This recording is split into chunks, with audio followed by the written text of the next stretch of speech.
Yep. All right, it's 6 o'clock. We'll get started. I'll call the meeting to order. We'll start with the Pledge of Allegiance. Pledge allegiance to the flag of the United States of America and to the republic for which it stands, one nation, under God, indivisible, with liberty and justice for all. All right, so Norton Media and Norton Public Schools are recording. Just let me know, and if anybody else is, you need to know that up front. Thank you all for coming. We're gonna start with the minutes from February 29th, 2024 open session. You guys had a chance to look at them? Yes. Any comments, concerns, questions? Is there a motion to approve the minutes from this February 29th, 2024 meeting? So, Is there a second? second. All those in favor? Aye. Then the executive session minutes, the February 29th, 2024. Anything on that? Motion to approve the minutes? So, Second? second. All those in favor? Aye. All right, next is me. So I have reviewed and approved the following warrants: school expense warrants, February 29th, 2024, $387,259.01, and school payroll warrants, February 22nd, 2024, $1,222,745.40. I wish to enter them into public record. Student rep updates. Hey guys. Hi. How are you? How are you? Good.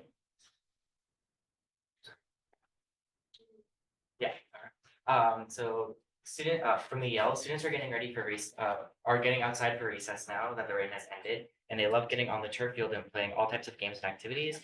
They're also getting outside during class time for experiments, during PE wellness for other outdoor activities. We are currently engaged in our ST Math March Madness tournament, where all 15 homerooms are matched up against one another in a bracket-style tournament competition. We are looking for each student to do 60 required puzzles per week, with the class with the better percentages moving on to the next round. The first round has homerooms from 5th grade versus 4th grade. We will let you know who is crowned the ST March Madness champion after a few weeks of competition. Students are excited for our Hey PTO upcoming music bingo night. One of the best times of the year is also here with our Hey PTO book fair, which begins next week during the parent-teacher conferences. Students come down as a class to the fair and can go during the conferences to pick out books. We hope to see as many parents as we can during parent-teacher conferences next week. All right, and so for the JCS, they are looking forward to the warmer weather and all that it brings. And they asked the students this morning what they were looking forward to, and we have some responses. So Autumn said, "I like to swim in the cold and hot." And it said, "More playing outside because it's been cold forever. Playing on screens is no fun." Colton said, "Going outside, more to play basketball and soccer." And Noah said, "Going swimming." And Miss Burley's class in unison said, "More recess." And the first graders said, "Getting to plant more sunflowers for the garden." And nearly every other student, K through 3, all said getting to play outside. And then from the high school, the past few weeks we have seen a lot of cool things happen at the high school in the past couple weeks. National Honor Society traveled to elementary schools to run cool science events for Science Days, and National Honor Society traveled to elementary schools for Read Across America Day. Yesterday was the teacher versus student, faculty student volleyball tournament, and was very successful, Mr. NHS. Matt Williams won Mr. NHS last night. If you weren't there, it was interesting. As temperatures warm, people are very excited about all things spring, including the Spring Musical, High School Musical, which is the first weekend in April, spring sports, and eating lunch outside. That's all we have for you guys tonight. Thank you guys. Do we have anything? All right, update and vote if necessary on the Norton VFW Carnival. Gary, you're up. You can't hear it. You think I don't know that? My God, Megan.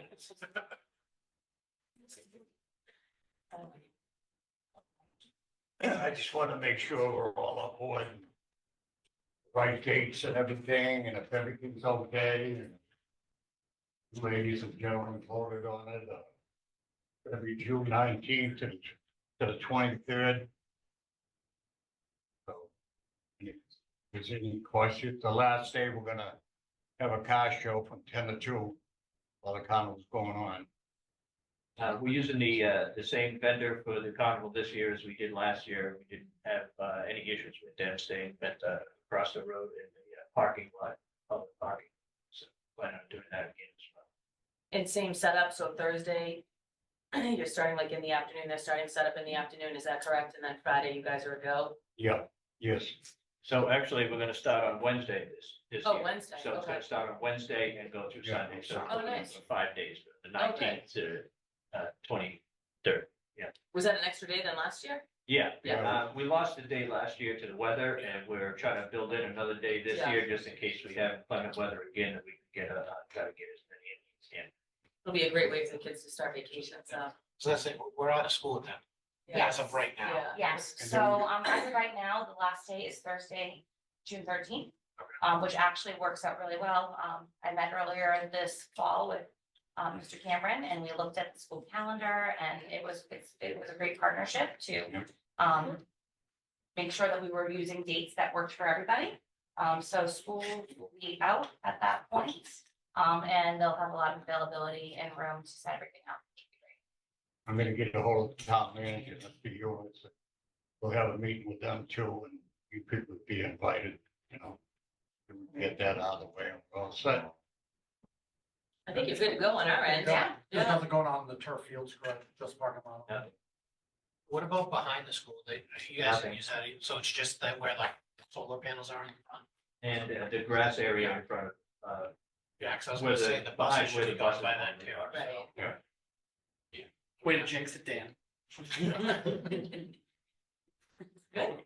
And last year, we moved the buses to another parking lot. I believe we moved to the middle school for those 2 yeah, years. we're So, hoping to do that again this year. yeah, they should be Yeah. back Be in gone. town at that We'll be point. gone for the summer. Yeah, they should. And they'll probably come in and set up around the day after school goes out, like that, you know. Get Yeah, it we out probably of just the have to way. move our minibuses. Takes, you know, a couple. Yeah, the of days. minibuses were a little bit of an issue last year, but if we're out of school by then, I don't think it'll be an issue this year.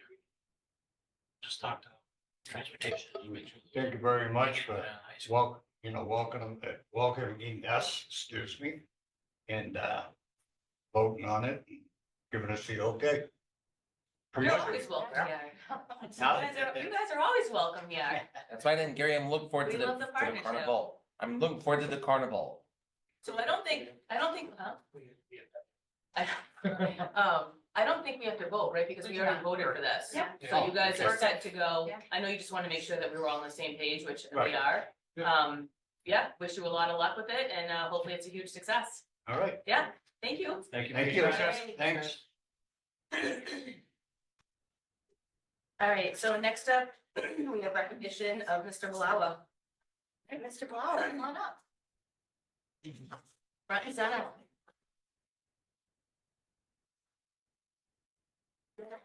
Right there.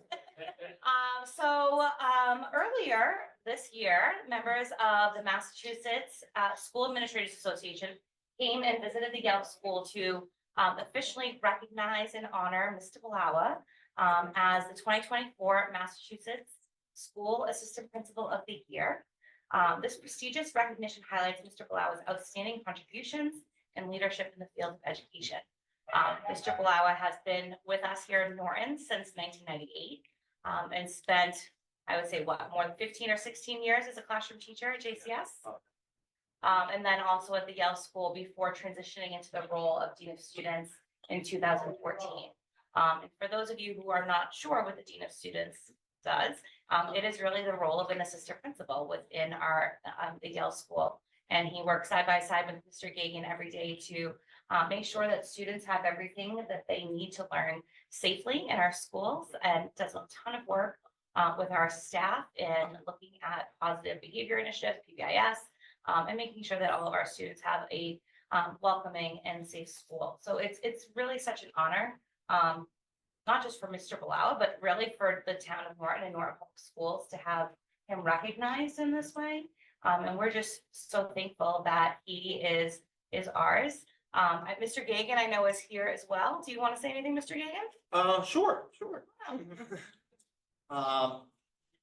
So I've worked with Bob now for 6 years, and Bob, I nominated him, and Bob is really wonderful. As Dr. O'Neill said, he does everything for me as a principal. He is really a co-principal when it comes down to it. And he does an amazing job with the kids, with families, with the staff. He and I teach a art RTI block together. So kids come during their LLT time, and we teach together fourth and fifth grade math and ELA. And it's awesome. I can depend on him, and I know that things are gonna get done. And he's just a wonderful educator, the best that I've ever worked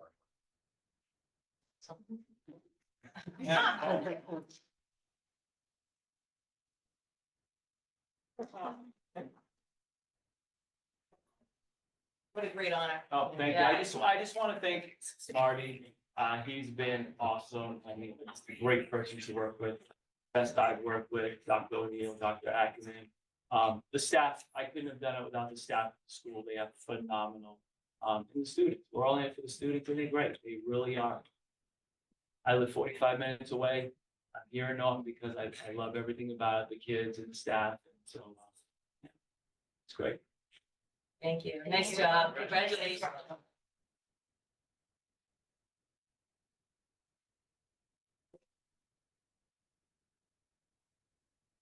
You have to go into the budget hearing. Okay. Yeah, we have to do all that, but I'm gonna go up and get the slides. So I can do this one you're doing? Yes, absolutely. Okay. So we're going to go into the here, on the 2025 school budget. So is there a motion to open the public hearing? Is there a second? Second. All those in favor, we need to do a roll call. Yes. So, Dan, Yes. Nick, Yes. Justine? Yes. Inez? Yes. And myself, I'm a yes as well. Sherry, I would just add that we are back in the general session. Okay, we are going back to the general section. Great job. I'm just following my orders here. And you know, we're all learning at Central together this year. So thank you, everyone, for joining us tonight for the FY 25 budget hearing. I would say this is probably the most people we've had at a school committee meeting in the last, probably this year. So thank you all for coming. I'm going to go through a few slides to kind of talk about how we arrived at this number, this recommendation that we have, and also give everyone in the room some updated information that we just received today. So I think it's always really important to start with our core beliefs. So in Norton, we believe that students belong in a safe, inclusive, and collaborative learning environment. We believe that students belong in learning environments where they have access to grade appropriate curriculum and instruction. And we also believe that students belong in a learning environment where they are able to receive differentiated and just-in-time interventions. And that's a lot of the work that we've done over these last few years with our IMTSS initiatives. All of the work that we've done and all the time that we've spent, whether it's during staff meetings, professional development, looking at student data, has been towards these goals. This is our current enrollment as of October 1st. District students, we have 2,166 students that are here enrolled in Norton Public Schools that are Norton students. As of October 1st, we had 252 school choice students. We have 39 students that are enrolled in our Reads Deaf and Hard of Hearing program, and they use our schools for their program. And then we had 29 students that were placed out of district through specialized education programs. Since September, I have been talking and sharing information with the school committee, with our school community about the goal of a level service budget for this upcoming year.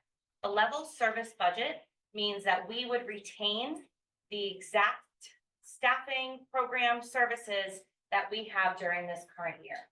It is a financial increase when you think about level services because costs go up from year to year. So I apologize because I'm getting old and my site is not what it used to be. Our current FY 24 budget is $34,706,443. And our proposed budget for the FY 25 school year for level services is a 12% increase, $38,873,431. It's important for everyone in this room to hear me say again, this increase of $4.1 million represents a few different things. Previously, we had ESSER grant funds, which came from COVID relief grants that were all given to us over these last few years. And what we did was we used a lot of those funds in order to either hire new staff or to retain staff over these last several years. During our current budget, we spent $550,000 of ESSER funds to employ staff members. So unfortunately, with that money going away, we now, in order to retain level services, we need to add that $550,000 to our budget itself. You'll also hear the school committee and our administrative team talk a lot about mandated education services versus the general education services. Mandated education includes special education, the service, the staff, also out of district placements for our students. It also includes education and supports for our students that are English language learners that are working on their English language proficiency, as well as translation services for those families. And also homeless transportation.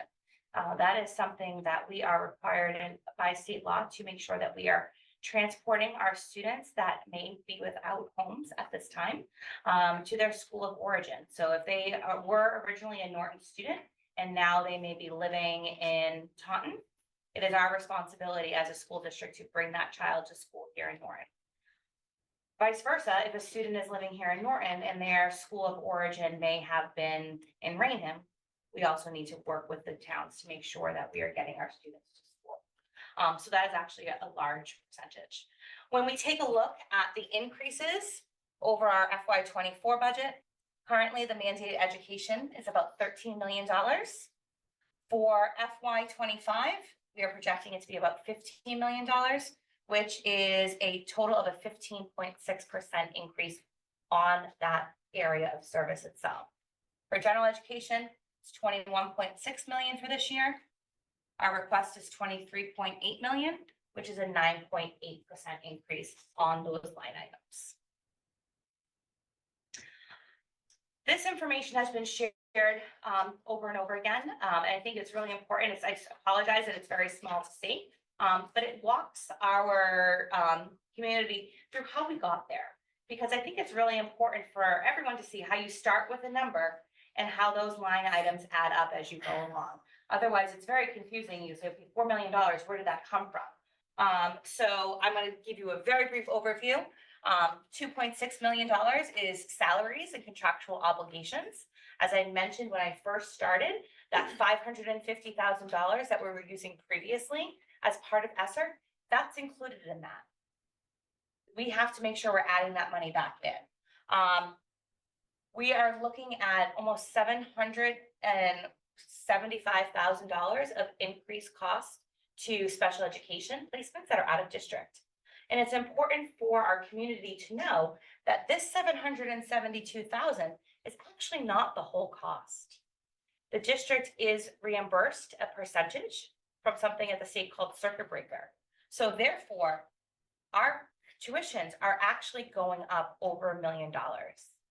But the cost to Norton Public Schools will be about $772,000. Additionally, an increase of about $350,000 of transportation to our out of district placements for our students. Transportation these days is extremely expensive, and it's a very competitive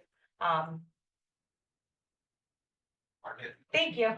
My brain is just very tired. It's a very competitive market. You do not get a lot of bids for transportation. So we're pretty much stuck with the prices that they give us. It's extremely difficult to negotiate. Within the district, we have increases to special education programming. That could be student needs in terms of specific classroom materials. It could be curriculum materials. It could be just a different type of programming than they were receiving originally. Or it could be students that are now moving in to the district and are going or aging up. They may have turned 3 and are now eligible for special education service. All of those things are included there. This year, as I mentioned, transportation is really a tough market. We are actually going out to bid for another contract with our local transportation service. We use Bloom currently. And what will happen is we will get probably 3 or 4 other companies that are interested in learning more about our process, taking a look at our bid. And most often, when we get to the day where we open our bids, there's only one. And so it's very difficult to go through a bid process and make it a competitive venture when there are only one company returning that. We have an increase of $50,000 for homeless transportation, increase in operations and management.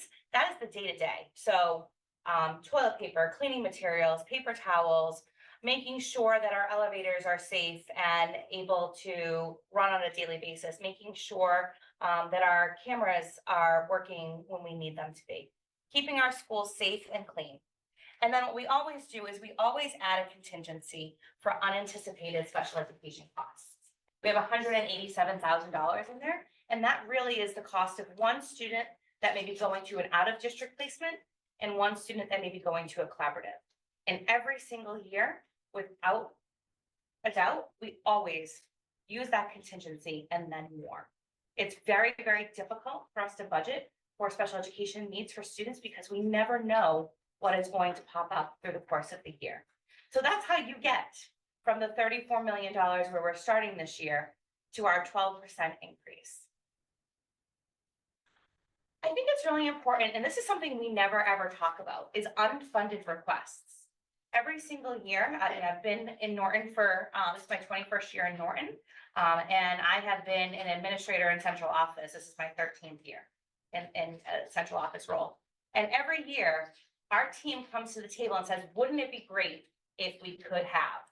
Or, you know, our kindergartners really need some extra support. Wouldn't it be wonderful if we could have kindergarten paraprofessionals in those classrooms? So I think it's really important for our community to know that the budget that we're putting forward is level service. It does not include any of those extra really would be nice to have.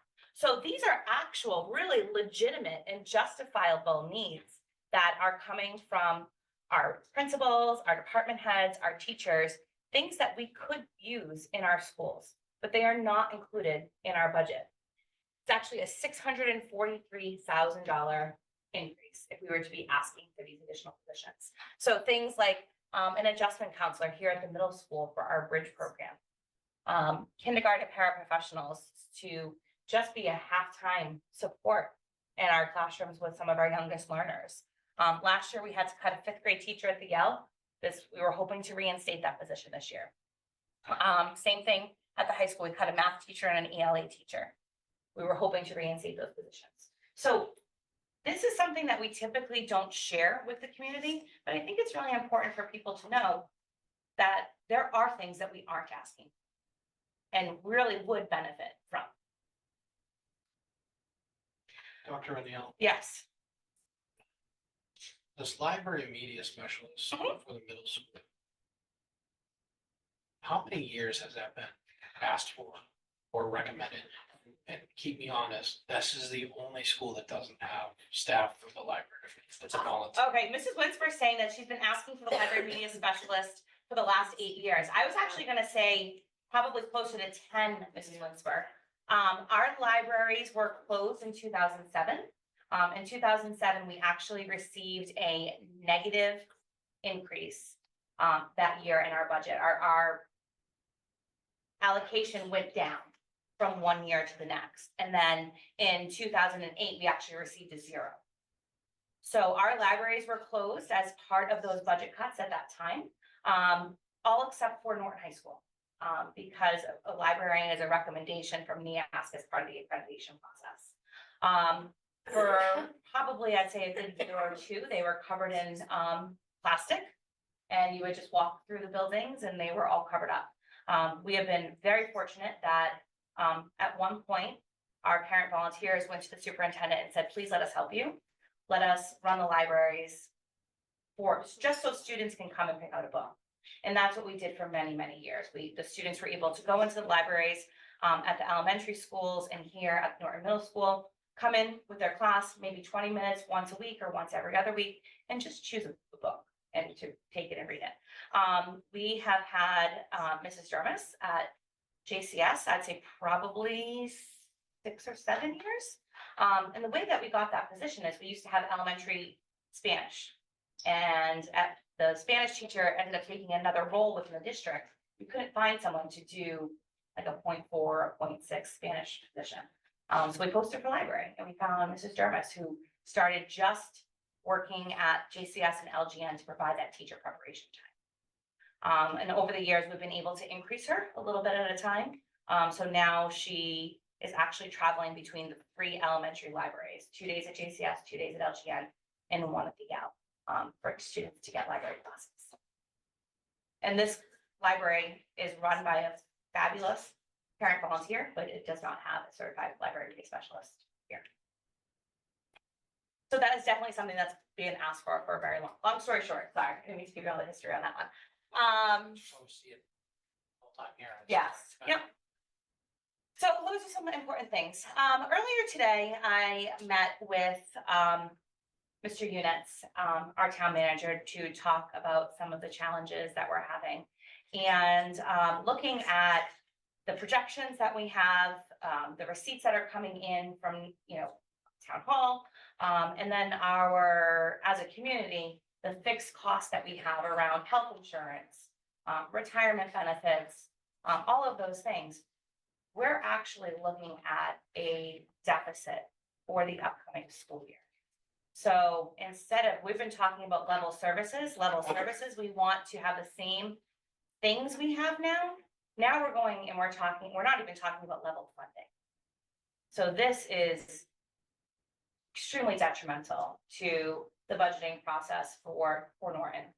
So just to be clear, this just happened today, Yes, the meeting with the town manager. So we thought we were gonna expect X. And now we are looking at way below yes. X. I just wanna make sure everybody is clear of what just took place today. I actually am not, I didn't hear anybody gasp, so I'm not sure that people understand the gravity of what you just said. So we would be receiving less money for our schools this coming year than we are receiving right now. Year where, So you forget the 12% is what you're saying. So there's no 12%. essentially, it's a negative percentage. So it's a negative percentage. So I think it's really important. I want to say that Mr. Units is sharing this information with the select board tonight. I shared this information with the school committee today because that is my responsibility as a superintendent, is to make sure that they have the information that they need coming into this meeting and to not be blindsided.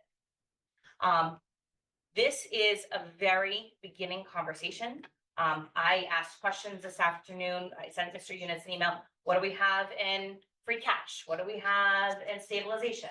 What do we have in some of those other accounts that we've been able to draw from in the past? Is there any wiggle room there?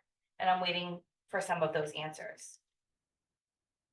As a school district, we don't have a lot of wiggle room left in our revolving accounts because we've been using them year over year to help to close the gaps that we have. So if for some reason we were not able to use other funds, we would be looking at a deficit of $374,680 less than what our budget is right now.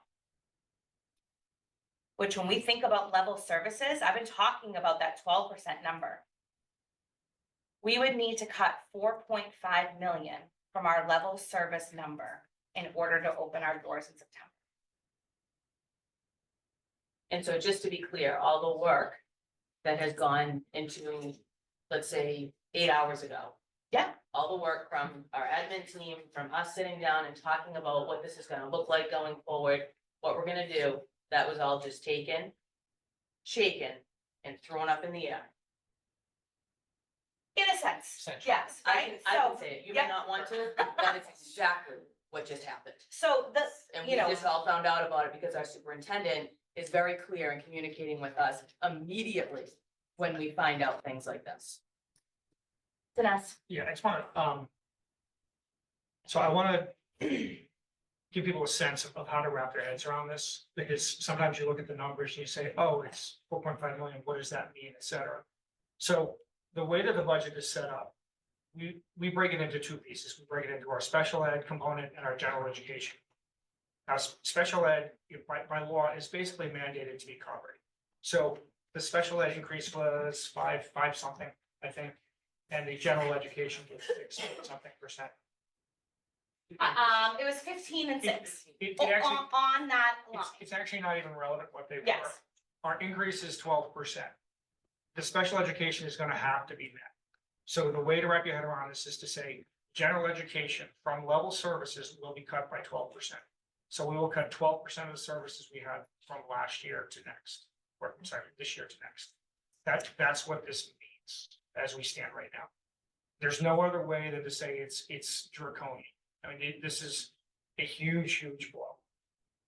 It's gonna make for a potentially very bad year next year. There's absolutely no way to sugarcoat that. I wish I could sit here and say, hey, don't worry. You should worry. But honestly, you should worry. And, our team and the school committee has spent countless hours looking at, because we knew 12% was probably a long shot. We had been looking, right? I mean, come on, right? Let's be honest. We knew. But we look, okay, what if we got 5%? What would those cuts look like? What if we got 4%? What would those cuts look like? And we have spent a lot of time looking at our program, looking at staffing, looking at ways that we could make this work and not with the least impact to students. And up until 8 hours ago, approximately. We had a decent plan. We really thought we were at 4%. And it wasn't a great, don't get me wrong, it was gonna hurt. That plan was going to hurt, but This will be. to add another $1.7 million on top of all of that, that's another 15 teaching positions over and above the 29 we had already discussed. So I kind of want to just touch a little bit for what Mr. Boss said. We look at our budget as this, we run the budget for the school department. We are one of 20 departments in the town of Norton that receive money. What we think, we have an idea of what our budget should be, 12%. We knew pretty much right off the bat, that's a dream scenario. What we vote on is what we think our needs are, but we don't get our final number until FinCom meets with departments, till the voters at town meeting decide what their choices are. So, again, I think collectively, I don't want to put words in anybody's mouth, but I think we were all, shaking our heads for the last, call it 6 hours when we received this information. It's been a lot for us to process just in this, and we all have had multiple meetings where we know there's gonna be significant cuts. I think anything over 5 is significant, and we were at 28 at one point. And now it's going to be a lot more than 28 if everything stays the same. To Mr. Savas's point, it's time to worry. I think, in my opinion, it's time to worry. You said 15, An additional 15, so 42. 44. So I think we were 29, another 15, 44. I don't know where you get those kind of positions from. And then that's really looking at our line items as well. And I think it's going to require our team to sit down and really look at things. It's going to require the school committee and, to talk about what our priorities need to be. I think it's important to recognize that there is a perception in our community that we always save the day, right? I've been here for 20 years. I know that. You can't save the day from a $4.5 million cut. Like that money does not exist. There is no way that we can, have a few people retire and a couple kids move out of district and we save the day. It's not possible. And I hate to be the person to have to say that. We will sit here probably in a month's time as 5 volunteers, we become the most hated people in this town for things that we have to do. It is terrible. Please understand, bringing kids to the meeting, it can't help. It can't help. We can cry along with them. It cannot help at this point. This is bad.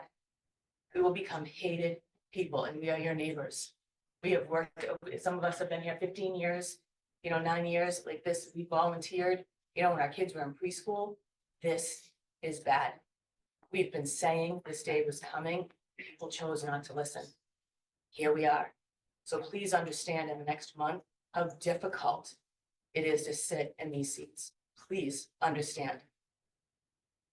Now, I'm just gonna have a continuation of both Dan and Sherry saying, I think it's important that people understand, but we're putting this forward as if we're voting on budget.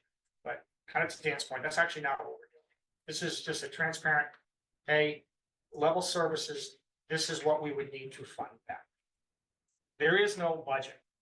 Nobody gets a budget until the citizens of this town sit down and vote the budget through. That's the budget. That's the only thing that matters. No disrespect to FinCom, to the Board of Selectmen, or to us. What we all say does not matter. The town sits down and votes on it. The reality is, we don't have enough money to fund all of it. So it is what it is. To Sherry's point, people are gonna get angry at us. They're gonna say, how dare you ask for that? We're not asking for it. This is just a transparent admission of this is what it costs to run this district. The town will decide what it wants to do. So Sherry's right, we've been saying this for years. I've been saying it for at least a decade, that we are heading down tracks to a really bad spot. And I said to these guys earlier, I said, the second worst thing in the world you can do is to tell people there's a disaster coming. The worst thing you can do is to be right. People are gonna be angry about this. I mean, it is what it is, though. Another thing I always say, not your enemy. Math is your enemy. It's that as simple as that. If you have $5, you have $5 in $10, 40 years. not mathematics. If you have $10 in revenue, and $10 in expenses, you don't have the money to cover your expenses. It just is what it is. So it's, and listen, we made cuts last year. We make a lot of cuts that people never know about. Say you save the day. Well, we didn't really save the day. We cut services and nobody noticed it because it was a little here, a little there. And if you spread it over school district, it seems like, well, things are pretty much the same and they might even get better, but they're slowly eroding. They've been slowly eroding for a long time. A few meetings back, we were talking about it back of the napkin. I just kind of did projections. Okay, this is, sped budget's going like this. We're doing this to this budget. At what point does this, does this kind of collapse? And I think I said like 10 years or something like that. It was 10 years from now, we're not gonna have any money in the general education budget. That's what the projection is right now. And that wasn't even off of this. That was off of actually much rosier numbers going They on. were. So, I get it. People are gonna be pissed about it, but this is where we're at as a town. This is not the school committee's doing. It's not Board of Selectmen's doing. It's simply, this is where Norton is right now. It's the financial reality. And we can be angry about it. We can shake our fists at clouds. It's not gonna change it. It isn't. I think that's the other thing to note is the school department has gone through these motions for a few months. We don't know what the impact to town services is going to be. Because they haven't had a budget workshop. They haven't had this level of depth of what it looks like. So we don't know how this affects our partners on the town side. We can only speak for the schools with the numbers we're given. This could be catastrophic on the town side as well, but we don't know yet. So, there's not much else we can really say that we haven't said in the last, 4 or 5 meetings at this point. This is always, in my 9 years, I think this is the most talked about budget number of meetings that I've ever been a part of. We're in the situation we're in for a variety of reasons. Norton has to choose what Norton of the future wants to be. We're all citizens, we're all voters. The voters and the townspeople need to figure out what they want to become, not what we are. And the last thing I'll say on this before we open to questions, because I assume we're doing that. I think we have to, Yep. because it's there. Yeah, and then that's the last thing I'll say. I don't know if anyone else has any comments, but understand that this is very, very new to us. Not the process, the numbers. We just found this out today, and I think a lot of us are kind of still digesting it. We don't know that these are the final numbers. These things are always in flux. Sometimes right up until the day of town meeting. Yeah. But this is a big one. I don't think this is oh, no, wait, you know what, we found $4 million. Like that's not happening. So just keep in mind that, we're still kind of digesting this as well from our side. So, I think we're not really 100% sure yet what it will mean to us, but it will mean cuts. In my 8 years, I've never seen anything like this happen. I don't know, in your 15 years, 9 15 years. I thought the one where we were talking about going, pay to play for sports. Right. I thought that was I the thought that worst was the we'd worst. ever seen. Right, agreed. And this is 5x worse than Yeah. that. I think this is the worst added up of all my 9 years here. Yeah, it could be. It's, and like Dennis says, it's always like a little bit here, one program here, largely under the radar, and then. So we don't know what it's going to look like. We have to take a vote, we have to have everything in on time, We will do that process. We will follow the process as we are mandated to do, but we will get our number and we will have to work within our number. What a Whatever first that year number for you, is. Jen. Well, Sorry, it's been so hard. today, Mr. Cersey said, it can't get worse. And I said, I think we need to stop saying that. It does, but let's stop saying that. Leave it to Vinny to always make us laugh. Me too. All right, so I guess we're gonna open it up to questions. So you guys have He loves it. I know. Hi. So I think we just need name and address. Name and address. Please. Alexia Pizzella, I live at Robbins Circle. Do you need like the actual? Technically, yes. Okay. I think technically, yes. Oh, 2 Robbins Circle, Unit 2, Norton. I'm from Pennsylvania. I've lived in this town for 1 year. So you guys probably maybe already thought of these things. Have you reached out to any grants from the state or federal level? And also, something we do in Pennsylvania to help offset the cost from special ed is actually any student who's eligible gets Medicaid insurance, and then we bill insurance. Yes. You guys already do. Yep. In the budget book, which will be, once the budget number is finalized and voted on by the committee, it will go right onto our website. There is a whole page that talks about grants and revolving accounts. So there are a number of federal and state grants that we receive that are entitlement grants. So Title I, IDEA, those are grants that we receive every year based on our student population. I wrote the Title I, all those ESSA grants for a number of years. Dr. Ackerman does now. Mr. Cersey does all of the special education grants. And it's also on that page will show you the exact number of staff we pay for with those grants. So I hope that's helpful for our community to see how we do offset. We've also been involved in a number of competitive grants over the last couple of years. Mr. Cersey and I wrote a SEL grant, which we were able to, got $150,000. We were able to purchase our district SEL curriculum. We were able to pay for more PBIS training. We were able to buy an SEL screener. So we wouldn't have any of those things without those grants. But Norton is also in a very unique position of being a suburban community. We're not extremely diverse. We don't have a large number of high needs families or low income families. So it's often when you look at those competitive grants, we don't qualify as a community, which makes it difficult too. Because we have a lot of the same problems as some of the other. But thank you. Yeah, I mean, one thing that always comes up, I think, and as you probably know, maybe work with this, is Norton's considered a rent to pay community. So our median income is very high, whether or not we believe it or not, you know. But that's the problem when it comes to some of these grants. And what we've seen the last couple of years is we've seen the one-time, grants because of the pandemic, they were one-time, bail everybody out type of thing.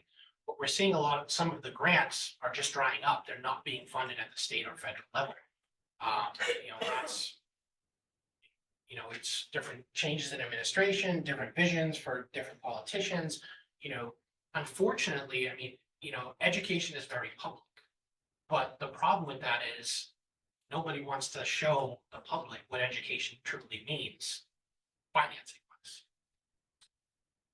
That's the biggest problem at the state and federal level. Do you have anything else? I think just to piggyback off of what Dan's saying with politicians and whatnot, I reached out to our state reps, our state senator and our congressman to DC, trying to get an open forum with them around out of district placements, school choice dollars, mandated education that we have no funding for. And it's met with yeah, we know about that, but it's nothing we can really do. Which is a problem. I've said it multiple times. Norton's getting $30 per kid. Lawrence is getting $1,200 from state funds. So it turns into an issue that we've always had in this town from a standpoint of we only have so much and everything is riding on your backs as taxpayers and our backs as taxpayers.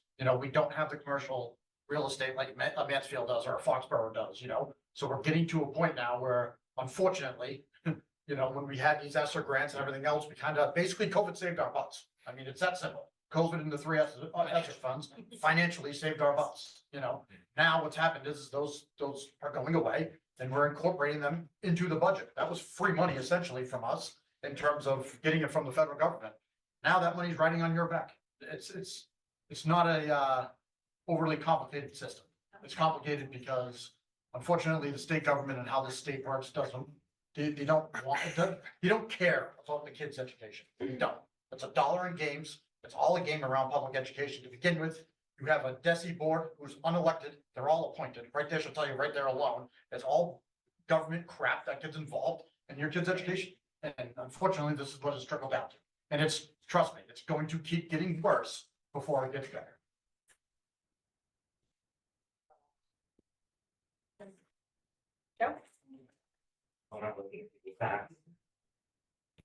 Plus, my publicist will kill me if I don't get on camera.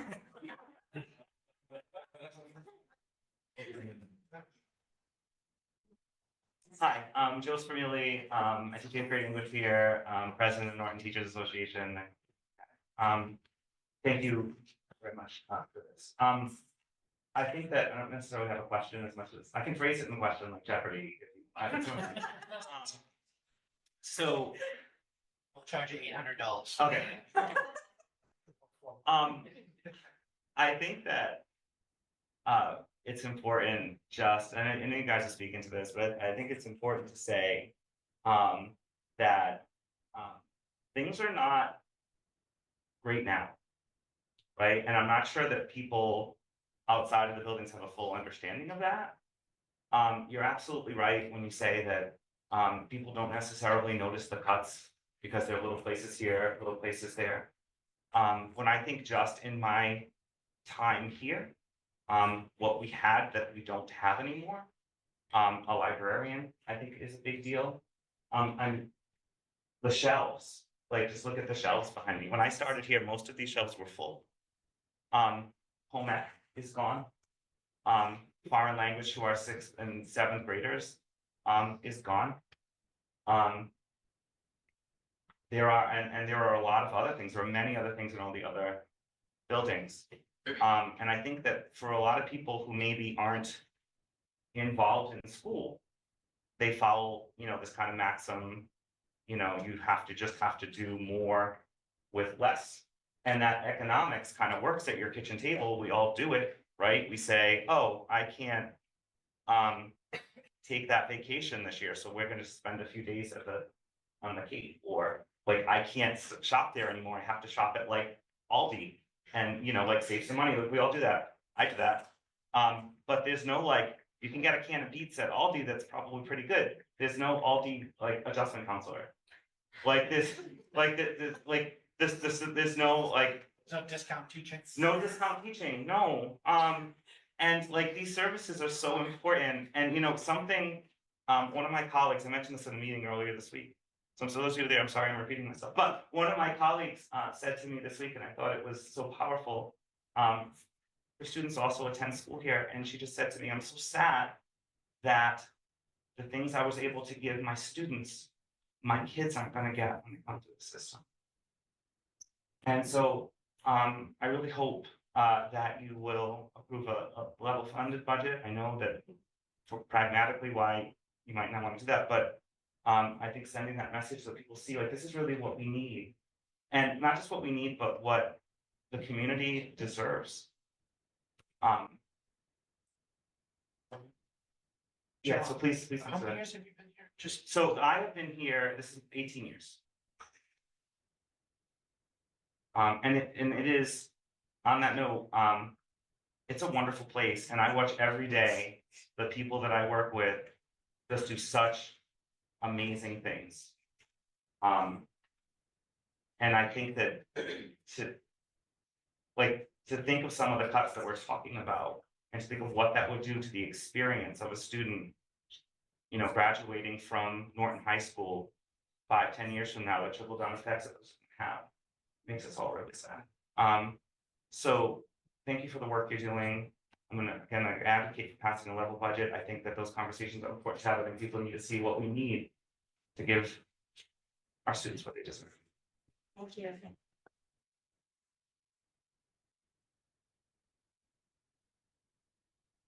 I just want to address Joe's, I guess, request about passing the level services budget. That's actually, we have done that for quite a while. I can't remember when. Jane, you were part of the administration when we decided to start presenting our budget as it really was. And Yes. pretend it was Yeah. less than it was. So we've actually been requesting level service for quite a while. Yeah, in some years it would be a level service plus a couple positions. Right. This is truly like. Yeah. Exactly, So we've been doing but that. yes, we've been asking for real needs. Yeah, we always, for the last decade at least, we've been presenting what our true needs were. And allow the town to make those decisions as we started on before. And I get the idea of sending a message. My question is, or I guess I wonder if anybody's listening to the message. And I think we've gone a lot of years where people haven't listened to the message. And when you think about those cuts, when we make a cut here, cut there, cut there, it seems really innocuous at first. It's like, it's not a big deal. And people kind of get used to that. They get used to the idea of a cut here, a cut there, a cut there, and I didn't really notice it. So cuts are kind of okay. So I think we've kind of gotten the mindset of cuts are okay. And I think Nick hit the nail on the head before. We were gonna be at this cliff 3 years ago, whatever the number is, and surprise, COVID, and all of a sudden it was like, wow, we actually got a state of execution. And I'm not happy about that, but it is what it is. So we got a state of execution.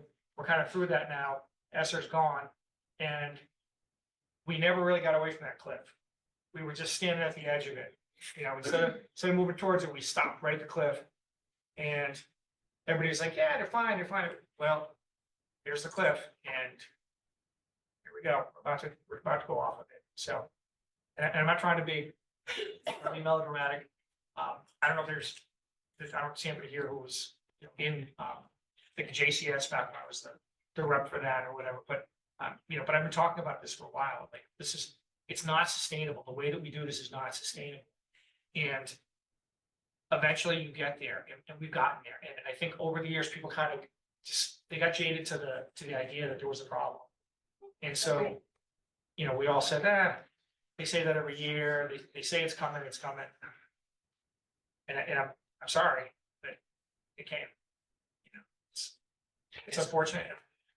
It's gonna be tough. It's gonna be a tough year for you guys. It's gonna be a tough year for us because there's gonna be sleepless nights for us. It's gonna be a lot of work. It's gonna be a ton of time away from families.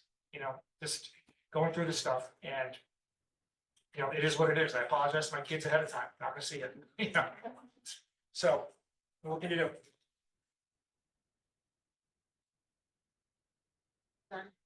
I'm Donna Dolak. I live at 104 Newcomb Street. I just have a follow-up question to something that was brought up a couple meetings ago. I'm just wondering if every single member of the school committee has had a chance to visit at least one of the school buildings, because I just think it's hard to make decisions about the schools if you've never even been in any of our buildings. Yes. That's all. I mean, I can speak personally, my youngest child is at the high school. I've had 2 others graduate from Norton, so, being active in the schools when they were younger. More recently, I've obviously spent a lot of time at the high school, but I remember when Mr. Gagan started, I had a child in that school and we became pretty good friends with my youngest, who's now a sophomore. So, I mean, we obviously, we don't get in probably personally as much as I'd like to, but it's on the list of things with Dr. O'Neill to do walkthrough. I think there's a lot of good things in all of our schools. But much like my house, there's things that need to be improved. And we know that, and unfortunately, there's a different process when it comes to repairs. So, we spend as much time as we can. I know, like I said, I go there with my children and have in the past. And I can say my oldest graduated 6 years ago. Thanks, Fanny. And the schools look drastically different from like when my youngest was at JCS, let alone when my oldest was there. Yes. We've we take great pride in our schools and it's not just driving by, you see the outside. There's a lot of good that happen inside. So we do, you know, in an ideal world, yes, we'd like this, we do our road trips. I call them road trips. At the beginning of the year, we go to each school for a meeting. So we are in those schools at least at meeting nights, but I think it was last year. At the end of each of those meetings, Wade brought us around the school and showed us, you know, good, bad, and the ugly. I've known Wade a lot of years. He was so excited to bring us into the former boiler room at the Yell. I've never seen a grown man so excited to go not have a boiler room anymore. So when we did these big projects, it was like Wade was like, these schools look great, you know, big train project. But like anything else, there is work to do. We know that. We rely on the administration to let us know these things. We know we have a problem, you know, with the LGN roof or whether it be this roof, JCN. We know what these problems are. We try and do the best with what we can. We are obviously working with a very limited amount of money. And that's not even, you know, this is just keeping the lights on, but if a light, you know, falls from the ceiling, that's a completely different process. But so that's personally, I'm kind of on the end of my time with my children in Norton Public Schools. I had never thought to send my children anywhere else. I was never, full disclosure, two of my children did apply to Southeastern and get in. They chose to stay here. That was their decision 100%. But I know a couple of members have had walkthroughs. I think a couple more are on the books, so we will be out there as much as we can. You know, Mr. Schleifer and I were scheduled for today and then this bomb dropped and we're like, how about we do Monday? Good to hear, good to hear. So I just did a few walkthroughs as well about a month ago. And I think what you guys have to understand too is, you know, I report back, like things that I saw, you know, we are in constant communication as a school committee, of course, you know, legally, right? We're not breaking any laws, so don't anybody worry about that. But we're in constant communication about things that we see, things that we hear. You know, Jen is very good about, and Joe is the same way, just always updating us on things that we updated on. But yeah, we have done one. So just, so a couple of things. I've done multiple group walkthroughs over my 15 years in every single one of the schools. Other than the LG, because I don't live on that side of town, I've had one child go from kindergarten all the way through, she's in college now, and the other one kindergarten all the way through to she's in high school right now. So I believe I'm very familiar with what the schools are doing. My only question, I guess, or when you ask that question or when you pose that, have you walked through, because I don't think you can do this without going through the schools. I think you're thinking, or you're implying, or maybe I'm inferring, I don't know, that these are things that we're doing lightly and kind of pell-mell, and we're not really like thinking them through.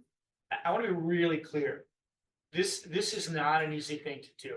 You know, we sat down a couple weeks ago and talked about these positions, and it was hard. It was really, really hard.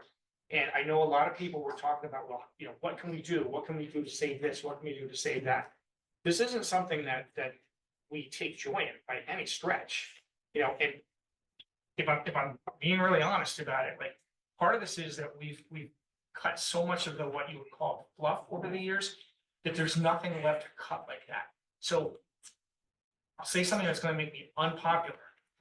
These cuts have to be made. They have to be made. It's as simple as that. And it's nothing personal. It's not, I'm cutting, you know, this is Dolak, I'm cutting that position. Not saying your position is going to cut, just saying that's the reality of how you have to think about this. We have to now go through this and say, okay, what position can we, you know, most afford to do without? And that might be a bad way to phrase it, because we can't really afford to do it without any of these positions. Right. We're literally at the guts now, right? We've cut the skin, we've cut the, you know, whatever, we're at the viscera now, we're in the guts, we're into the vital organs now, the schools. But unfortunately, we have to make those cuts, because if in fact this is the final number and it's another 1.7 million, there's absolutely no way we can't dim the lights and get 1.7 million. We can't turn the heat down and get 1.7 million. It's just not gonna work. So it's not something we take lightly. It's not something that we're very cognizant of the great work that's being done. And it honestly just makes it all that much harder.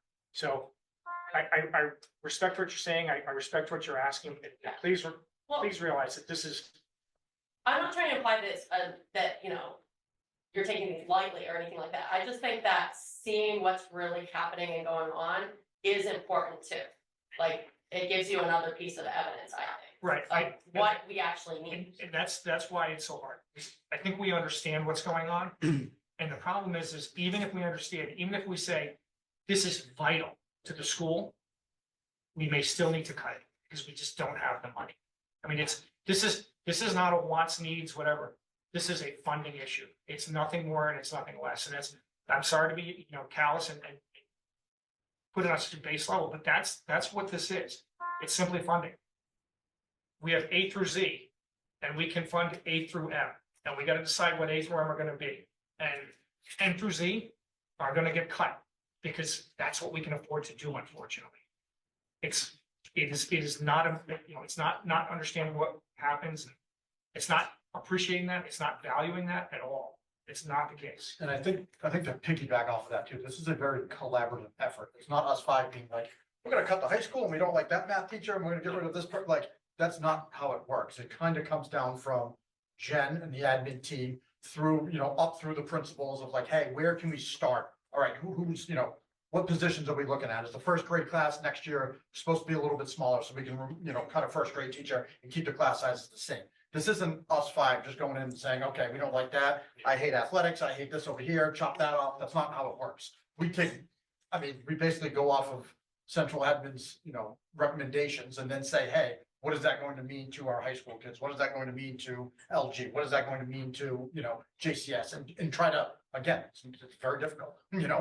Whatever you do, it doesn't matter what something you cut, someone's not going to like. That's how it goes, So you have to try to do what's best for Norton and what's best for our schools. And it's nearly impossible, to be quite frank.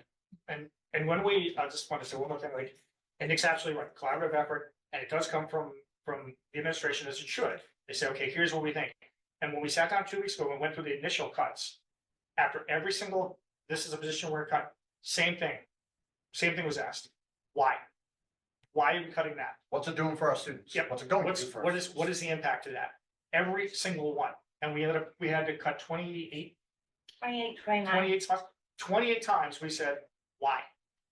And if the answer's not good, say, that's not a good answer. And there were some things that we said, nope, that's less important, or sorry, that's more important than this. We need to rearrange the priorities here.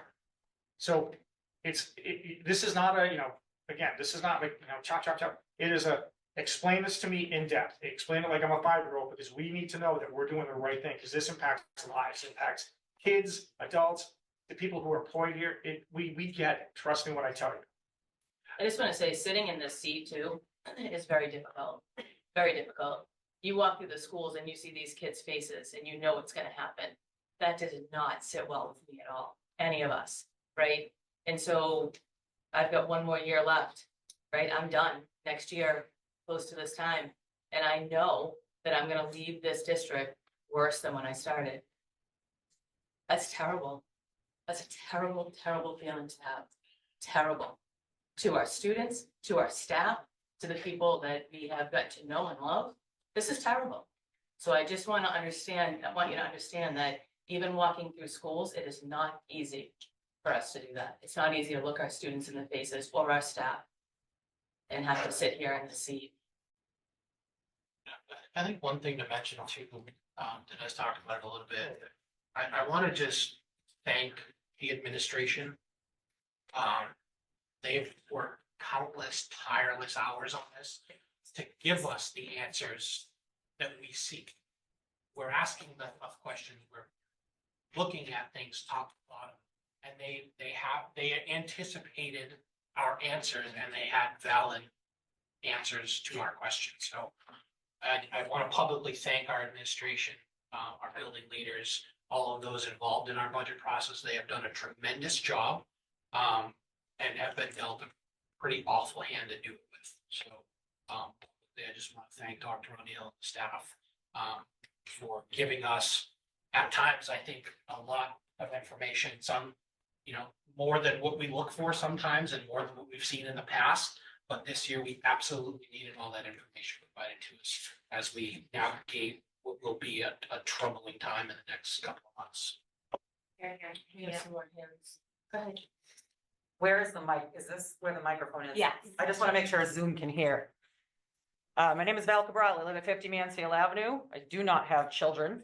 I have two questions that are somewhat pointed. One of them is, does anything, even in a level services budget, that wouldn't include fixing the Norton Middle School theater lights that haven't worked for literally had to stop in the middle of a show this year. No, that does not. Okay, That just is, was- that's actually a capital item.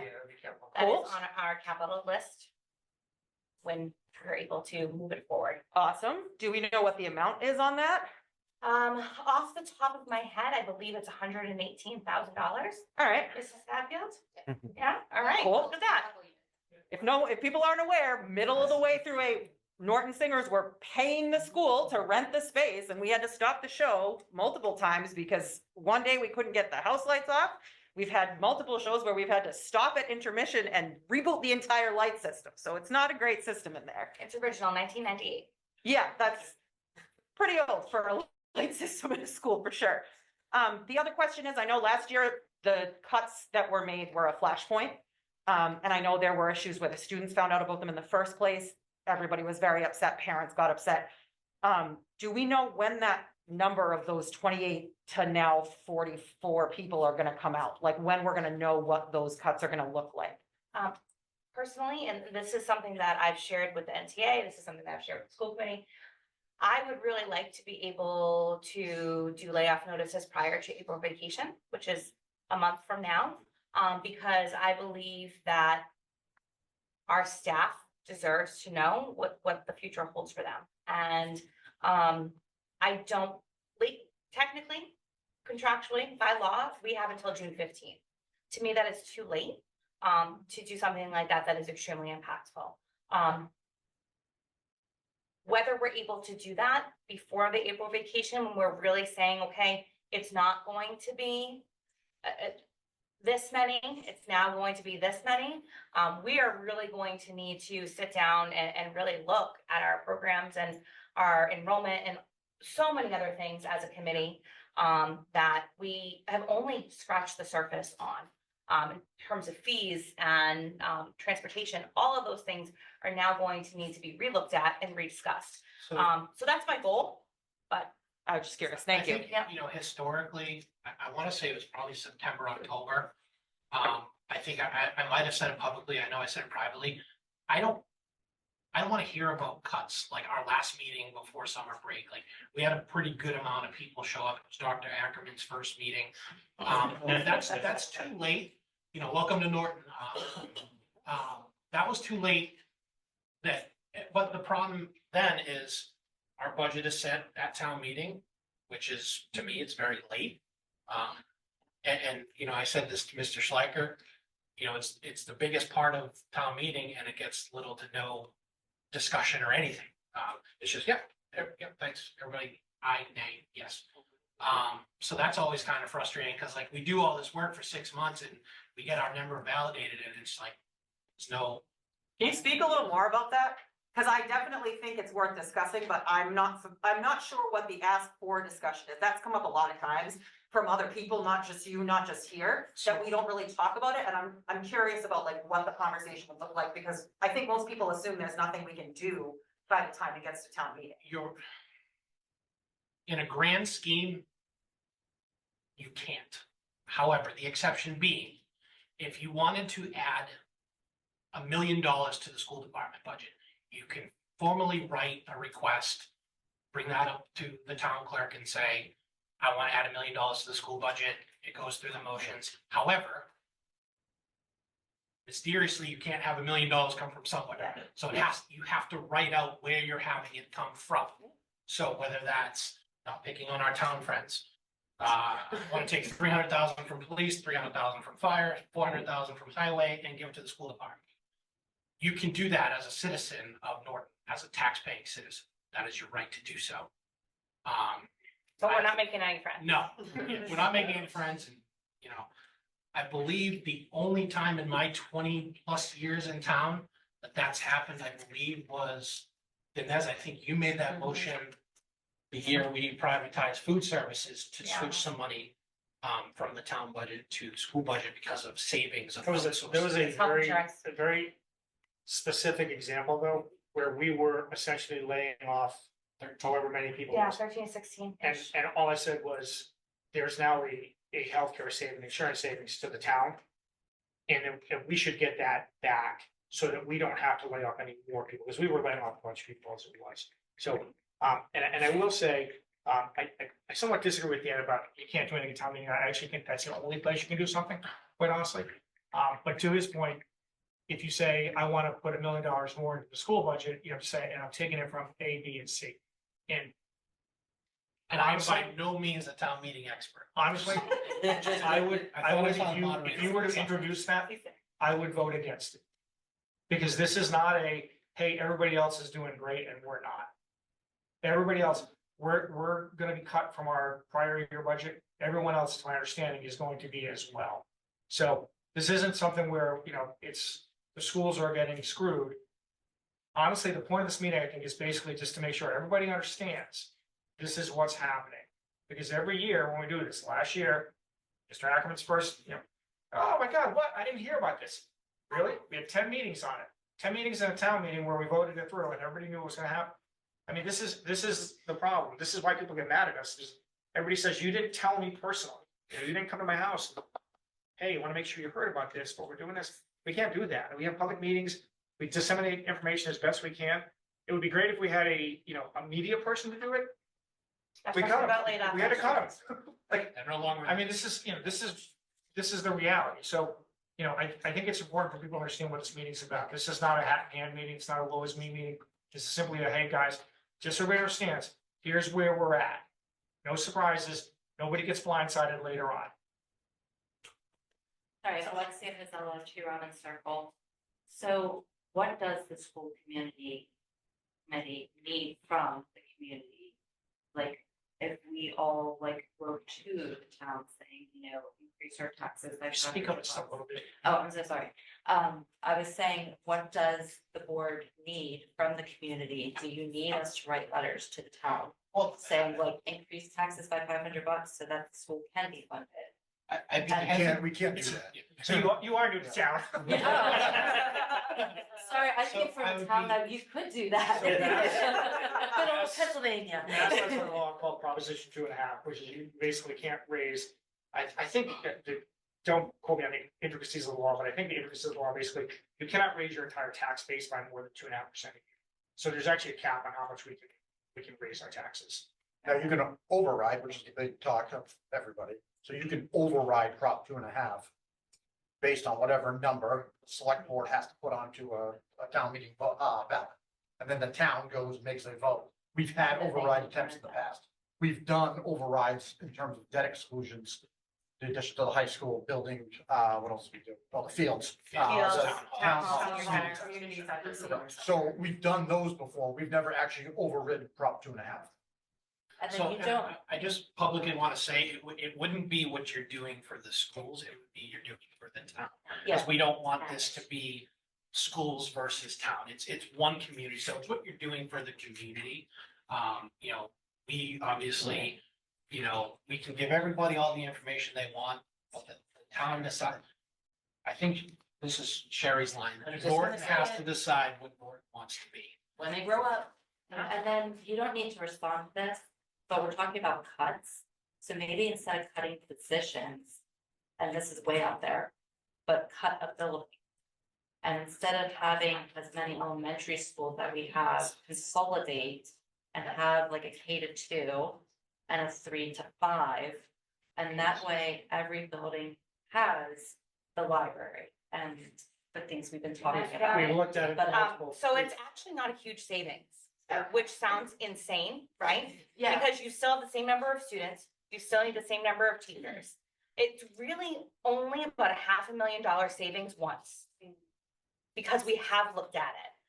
And the other issue is that people think our schools are empty. They are not. We have very, very little space in any of our 3 elementary schools. We are filled to the brim. At Algae North, every single space is taken. We have our ELL teacher who teaches on the stage, which is also the cafeteria. So I'm sure you guys can imagine how well that goes during lunchtime. Our schools are very, very full. But that is definitely something that we've heard many, many times over the years is like, well, let's close LGN, let's close the Yale school. It's just not possible. And ultimately, it's not a huge savings. Jen, we also have some teachers that are in closets. Yes. That's just, that was. Yes, we absolutely do. And I think- Teachers are in closets. And I think the other That's their thing here office. is like, one, we don't have the space, but if we had to, could we do it? Maybe, if you want 35 kids in the classroom. That's the trade-off. You know, do you want to make it that second graders, instead of having 20-1, have 35-1? You know, no one wants to do that, you know, because I mean, the only way saving the building, okay, that's $500,000, call it a little bit more since inflation and everything else, sure. We're still gonna have to bring some of those teachers from LG to JCS or wherever we're gonna go with them, you know, because you're not gonna be able to do it. The only real savings you got that means anything to millions of dollars is in staff. That's where your biggest expenses are. That's where you go to.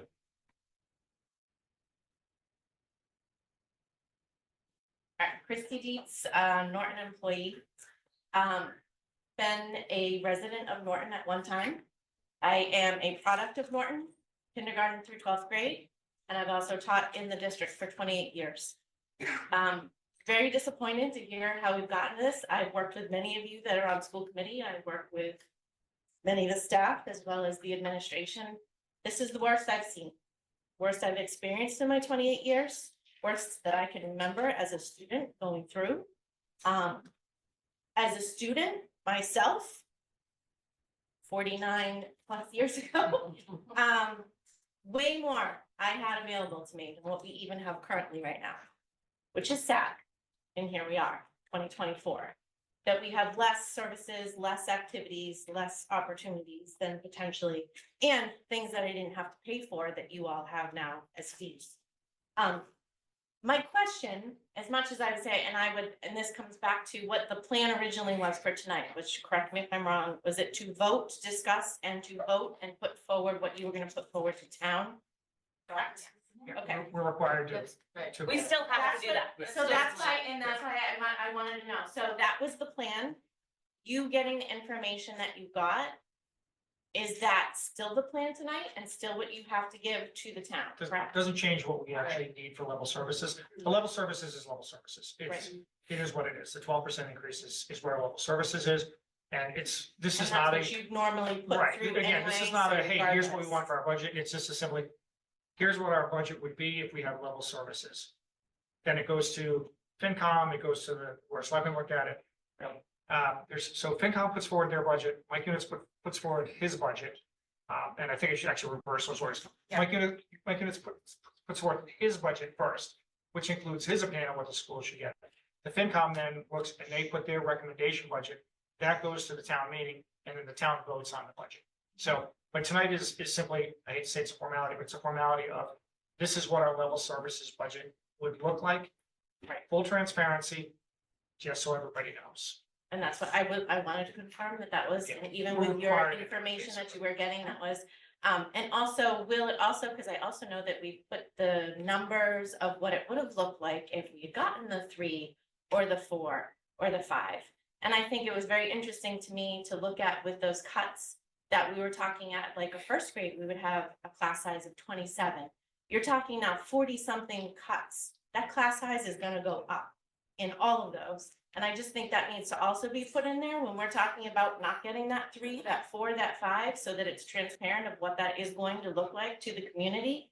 Because when you talk about a first grade, 27, and I'm talking that was when you got your 3% kids per classroom, and now making another 15 cuts per se.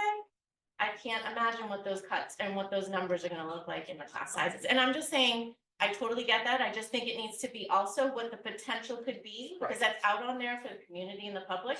And I think it's important to make sure that that's also updated if that's what we're going to, and I'm sure it will be. I'm just saying. And I think, and we agree, and just to reiterate, this is literally, we found out about it this morning. Right. So, Totally, so and we'll- that's why I was asking Yeah, about we'll- whether or not you would continue with your vote. yeah, we'll if continue you the needed vote to because change it, your- because it's doesn't, It's not doesn't gonna change. But as far as like putting out, disseminating the information, 100% we will. It's at this point, we just honestly haven't had the time to. Yeah. I mean, it's so fresh.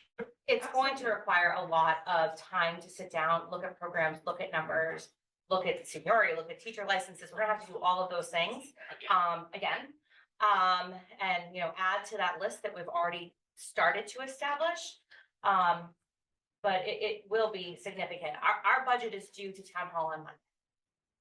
And so, like, it's fine. Our budget is done. The budget's the budget. Like, we just have to vote on it. So I think it's important to point out, taking out the information we found out today, I can pretty much safely say, we had a plan for what 3, 4, and 5. We don't make that decision, the town does. So whatever we got back, we knew this was going, but we were confident that these 28 people should have, hit the ground running, that if you know. There was also a chance that 30, we could get to 30 if it was 3% or vice versa. So, but our important thing is, some of us are friendly with staff. Some of us, we know our kids' students. We have teacher, I saw a teacher today and my daughter had for 4th grade. I bought her a copy. So we want the folks that are impacted by this to have a good chance to, we don't want them to, but have a career somewhere else, if that's the real possibility. So, and that's why I stressed, the folks that were finding out at last year found out too late, and it was an uphill battle. So we're trying to weigh everything out. We're trying to give our staff a good chance if unfortunately there isn't a spot for them here next year. So, but, we have guidelines, we have this. A lot of what we found out today doesn't impact what our vote is in the next 20 minutes. Largely because if you think about it, we're voting what our budget should be. The town votes what our budget is. And then we come back and say, well, we anticipated it was these 30 people, now 44. So that's kind of how. I think just a point of clarification as well, is like when we say 28 positions, that doesn't necessarily mean 28 classroom teachers. That always seemed to kind of leak out there of like, oh my God, they're gonna go cut 28 teachers. That is not the case. Yeah. I think I will speak for myself, but I think I can kind of speak for all the board. We know, and I think Jen knows as well, being a teacher, there's no more important person in our schools than our classroom facing teachers. It's every study in America is behind that the teachers who are in that room are the second most important adults in that child's life, next to their parents. So I think when we look at that, we, as of the 5 of us, kind of took that into consideration of like, okay, we're going to try to save every possible teacher we can. Where else are we looking? There are going to be teachers cut, you're gonna, whether it be a specialist, someone moves down, licensure changes, whatever it may be. But from our standpoint, we were trying to do our best to keep the teachers in those classrooms, try to keep the parents in those classrooms. And again, that's unfortunately, you still got to cut 28 people, And now if we go to 44, that brings in a whole nother step. And to add to that, Nick, I think it's also important for people to realize that we have some retirements that are coming up, and we may also have resignations. So what we will do is we will look at those positions and decide, is that a position that we still need? Or is that something that we can eliminate through attrition? And so it may not be 28 people with a pink slip, which by the way are not pink, but it will be that number of positions. So it's important for the community to know that as well. And just a final one, I guess, on that, because I think what Nick says is very important. Like we work really hard to keep it away from teachers. It's the last thing you want to cut. That being said, I think it's important that they know, and I don't know how much we've discussed to, like by the end, we had gotten to teachers. So what does that mean? That means we got to the point where we had to start cutting teachers. And with the 1.7 million, that's where we're at. We're at teachers now. So just so everybody's clear on where we're at, So it's not what we want to do, but we're there.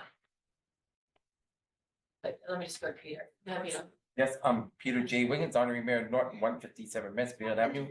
I'm a lifelong Nortonite. I've lived here for 37 years and 38 years, and my good friend Bill Gavea says, in the past 43 years, this town has never passed an override. And this is an article that I posted from 1993, and Bill Gavea back in 1993 said, this town has to start finding more revenue to pay for the service it wants, or understand that it's not going to have the service it expects. And I lived in this life for 38 years. I'm a proud supporter of the school system, and this is gonna hurt, but I will stand by the school committee, the teachers and the students 100%, because I'm the honorary mayor of Norton. I still love the students no matter what. So I love you all. Thank you, Peter. Right. I don't want to follow Peter. Couldn't have gone first. Karen Drain, 6 North Washington Street. I just want to talk a little bit about special education. My son is in special education, and not only is he in special education, but he's in a specialized program. So he's one of those kids that on this budget is costing us more for the town. And I've been concerned, I've gone to meetings since, I don't even know when the budget started, October, November, or whatever. And I've heard how special education is talked about, and it's often talked about these state mandates, and that it's special education's problem. You know, that special education is costing us so much, and therefore we don't have enough for general education. And that is not true. Those kids are our kids. They live in our town. They deserve that education. Is the school committee actually going to say that because the state mandates it, that's why you're providing those services? Would we not be providing those services if the state didn't mandate them? The problem is this town does not increase its revenue. We had a chance, I would love somebody to crunch the numbers and find out if we passed an override in, Peter, you're gonna tell me, 16 and 17, 2016 and 2017. Where we would not be here. Because we would still be, We would be probably, you know, it would not be great. less, but we'd still be here. We would be looking at Actually- another override. 1000%. And that's within our control. That is within our control as a town, that we can control that. We can't control the state. We can't control the state only gives us $30 No, we because can't control we're state. not Lawrence. We are not Lawrence. We're not Taunton. We're, you know, there's $1 million houses in this town. But in our control is that, but I do want to speak to the fact that special education is not the reason that we're in this situation. And those are our kids. They're my kids. Don't be. Yeah, so Karen, I don't think anybody's ever said they shouldn't. Not up here, but Special people, at education. the last meeting, somebody said, Yes. the school committee member said, what would happen if we didn't follow those mandates? That's not what I said. Nice try that. No, I No, said- tell us what you said. Okay, let's, This is what I said. let's not. I And let's then not- what would happen? No, I said, what would happen if the unfunded mandates that came down from the state, if we didn't have the revenue sources to fund them, what happens? I think it's a fair question. If we can't fund them as a town and we don't get an override and we're staring at a $4.5 million deficit, what happens? But it's the town's responsibility to educate their children. Correct. Why should the state be paying for that? Because in special education, there's reimbursements that come into play. And they are, I mean, circuit breaker and, But the problem is communities across the Commonwealth are seeing an increase in special education needs of students. Right now, they're seeing a very dramatic increase because a lot of the children that are starting in kindergarten have come out of COVID. So when you see, you know, early intervention programs are at capacity, preschool programming is at capacity. And the problem is when a child comes in at preschool or kindergarten, we don't quite know what their needs are. But the difference in special education and general education is special education students have a legally binding contract that we must abide by. So when Mr. Schleicher talks about unfunded mandates, I'm not speaking for him, we get those for general education, not necessarily special ed. So special education mandates, what we have to give these students because they have a legally binding contract with the town board, the school department. So we can't do anything. Those are costs. One thing, you know, we look at, and I had a special needs student, I had not a district student for a while. I know what the costs were. I have family members that are in the same boat. So I know the special education world, and I respect, you know, the work that those educators do. The problem we have is the state education board can come in here into any district and say, you have to teach our kids this, whatever that is. So if it's, I think the last change was civics as opposed to something at the high school level. All they said was, you gotta teach civics. They didn't say you gotta get a teacher certified, you gotta get a curriculum certified, you have to get this certified. They just said, you're teaching civics now. Those are what I think Mr. Sliker is adhering to, not special education, because we can't do anything with special education costs. And I know for a fact they are skyrocketing. Just last year, one of our collaboratives, the state allowed them to raise their tuition by 20%. But unfortunately, if we have a student that can only get services at that collaborative, then that student goes there. Correct, and our hands are tied. And we can't do anything about that. I mean, we've tried to talk to our state representatives, we've tried to have these discussions with the town.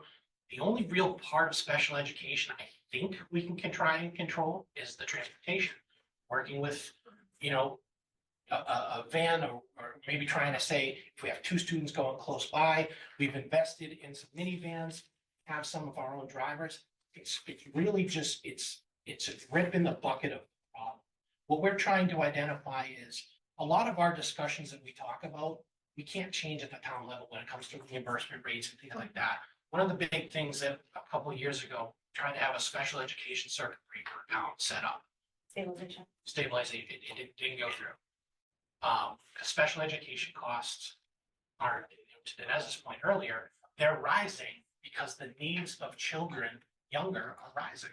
You know, I graduated high school many years ago. Things are different then. As I mentioned earlier, my son graduated 6 years ago. Things were different for his two sisters. In just 6 years. So those who are thinking, you know, special education is, you know, something we try and say, you know, our school budget is for our 2,600 odd students that we have in our district. We don't separate them by special education in general. We do this so we can show where our costs are going. But we don't treat any student different, whether or not they're on an IEP, a 504, or they're just Joe and Karen from down the street. So we try and make it a point that we don't discuss it that way when we talk about costs. But when we talk about special education, those mandates are in place because of those students' needs. If I can just add to that, Karen, thank you for sharing that, and I appreciate that. And as an educator and a mother, right? I have a daughter who's a freshman, she has dyslexia, she's been on an IEP since she was in 4th grade. I have a son who's in 5th grade, he has ADHD, the inattentive type, which is important to designate. He's on a 504.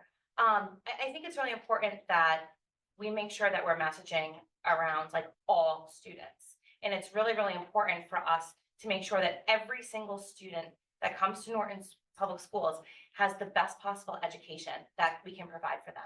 And we have spent so much time and so much effort and like worked so hard with our staff and with our families to create programs in district, because we know and research shows that students attending school with their peers, their neighbors, is so much better for them than to be, you know, in a different placement in a collaborative or a private setting. It's so difficult just because of the golden handcuffs, so to speak, of educating our students these days. And when you guys see my budget book, and I've shared it with people before, we all have education as a common experience. And it's something that we all can talk to. We've all been there. It's personal for us. But education has changed so significantly. And the needs of our students have significantly changed. When I'm about the same age as Dan, and like I remember it was like reading, writing, and arithmetic. Like that was what you went to school for. You did not have a lot of these extra things. And now we do so much more. Our teachers and our staff are, you know, counselors. We do SEL. We teach them how to, you know, persevere. All of these other life skills that are so important for our students. It is just the dynamics have significantly changed. And I think when we look at the mandated costs, we don't have flexibility in those costs where we do have flexibility in other areas. So that is why we show it that way, to let people understand that. But I don't want you to, or anyone else to think that it's an us versus them. It is 100%. We are always looking for what's in the best interest for all of our students. So Karen, I'm gonna change my opening statement because my last one almost started a diagram. I have never suggested that we should not educate special education kids. Never said that one time. This is not, I hate to say this, this is not an educational discussion. This is a financial discussion, unfortunately. The reality is, special education is mandated. So it will grow at a larger rate than the general education will. Steve's can back me up. If something grows at a larger rate than something else, it will become a larger and larger piece of the whole. That's just the reality. So it's important for us to point that out. It's not saying that special education shouldn't be funded or we should, whatever. It's pointing out, listen, this eats a larger and larger piece of our general education budget. I get where people in the town might look at that and say, it's your fault. That's not true, right? I was about to say a word I shouldn't have said. That's not true. It's not. I mean, we are mandated to fund that, and we should be. Quite honestly, we should be mandated to fund the general education too. But we're not. It's just the reality where we're at. So that's the finances of it, right? It's A becomes larger, so B is going to become smaller. It's just, unfortunately, that's, again, math is our enemy. Not all. It's our friend, but also our enemy in this case. So what do? We have these discussions to say, hey, this is why this is happening. There was a question earlier about, well, does Medicaid pick up anything? Listen, a lot of these costs, this has been a discussion for, I've been doing this for 15 years. And I could say it's been 15 years. I remember distinctly sitting down with the FinCom years and years ago. There was a guy, I don't even remember his name. He's been gone so long. And he asked, he said, well, why isn't insurance? Why isn't Medicare, Medicaid, why isn't health insurance picking this up? Certain things, they probably should be, right? They're not, if you look at them, they're not really educational. So why are we required to pick them up? This is not, and I think this, I won't speak for what I think. Nick's point was, to say we're not gonna pay the mandates wasn't, hey, we don't want to. It was more of a, hey, state, federal, can you help us out? We can't afford to do this, and this is, we're seeing it right now. We can't afford to do this, and it's not special education. I'm really clear on that. It's, the reality is our budget is growing a lot faster than our revenue is. It just is what it is. Now, there's a section of it that we're mandated to pay. Why are we mandated to pay the other side too? Right? I mean, it's crazy. Like, this is, there's no greater equalizer. I know we talk in society, and I'm sorry, I'm getting off soapbox now. We talk in society all the time about, equity and blah, blah, blah, blah. There is no greater equalizer than education. That's it. That's the equalizer. If everybody's educated to the highest degree they can be, equality will take care of itself. We don't do it. We talk about it, a lot of lip service, blah, blah, blah, blah. We never do it. Why not? Most important thing you do. I mean, I've been doing this, again, I've been doing this 15 years. This is a difficult position. And there's times, a lot of times, when it stinks. No one says thank you. It's, mostly complaints. But I believe this is as important a position as you can possibly have in this town. People said, well, what about Board of Selectmen? Nope, no interest in that. This is where the actions, this is where you make a difference. It's for lives. Lives get made, better or worse here. And right now, unfortunately, the reality is with the funding issue, we're possibly going to make them worse. And, Sherry was upset about it. We're like, to leave this, in a worse position than when she started. And I would make the argument that we've done a lot of good over the years too. So, and sometimes the good is just staving off as much of the bad as you can over time. And that's kind of what we've been doing recently. We've been basically fighting at the walls, like trying to keep this from overrunning our district. And unfortunately, you're starting to win, so I don't honestly, I don't know where we go from here. I don't know what the next step is. I mean, there's no white knight coming in to save the day. There's nobody riding in on a horse saying, hey, I got the money here. Or maybe there is, I don't know. But it's not going to be the town. We just don't have the revenue, and I know people, well, we need an override. I mean, town meeting is in 2 months. May 13th.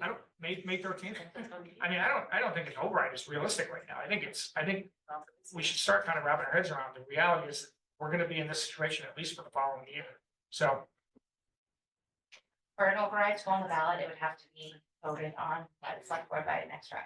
Yeah, I mean, it's just, So. I just don't see the timing of And it. we can't put an override on the ballot, that has to come from the select.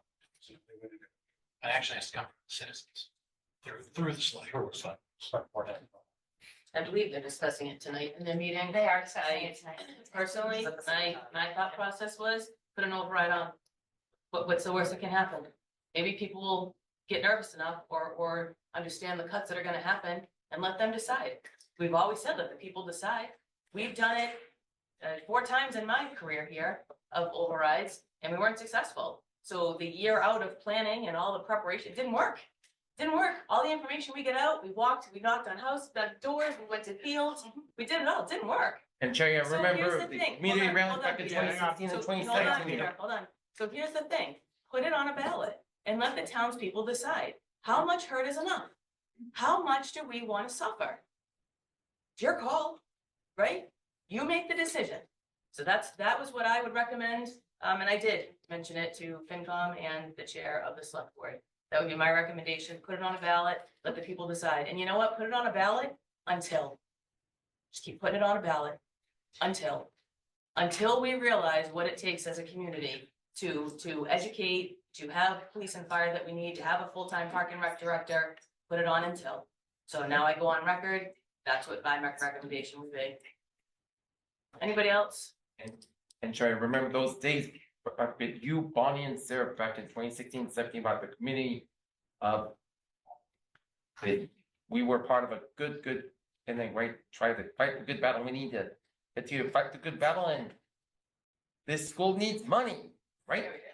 The problem is the battle is exhausting, Peter. It's exhausting. Yep. Does anybody else have any? Oh, Paula Daniels, 54 Power Street. I've been on finance committee since 2019. I have 2 children in the school district. you might have to speak up. Sorry, Paula Daniels, 54 Power Street. I'm on the finance committee and I have 2 children in the school district, 4th grade and 7th grade. I really just have a process question because I'm just trying to follow all this. So we are meeting with you all on the 25th of March, finance committee is. Are you presenting to us the 12% budget or are you going to be able to present to us what That's you're what really we'll going to vote get? Yeah, that's pending what our vote is at the conclusion.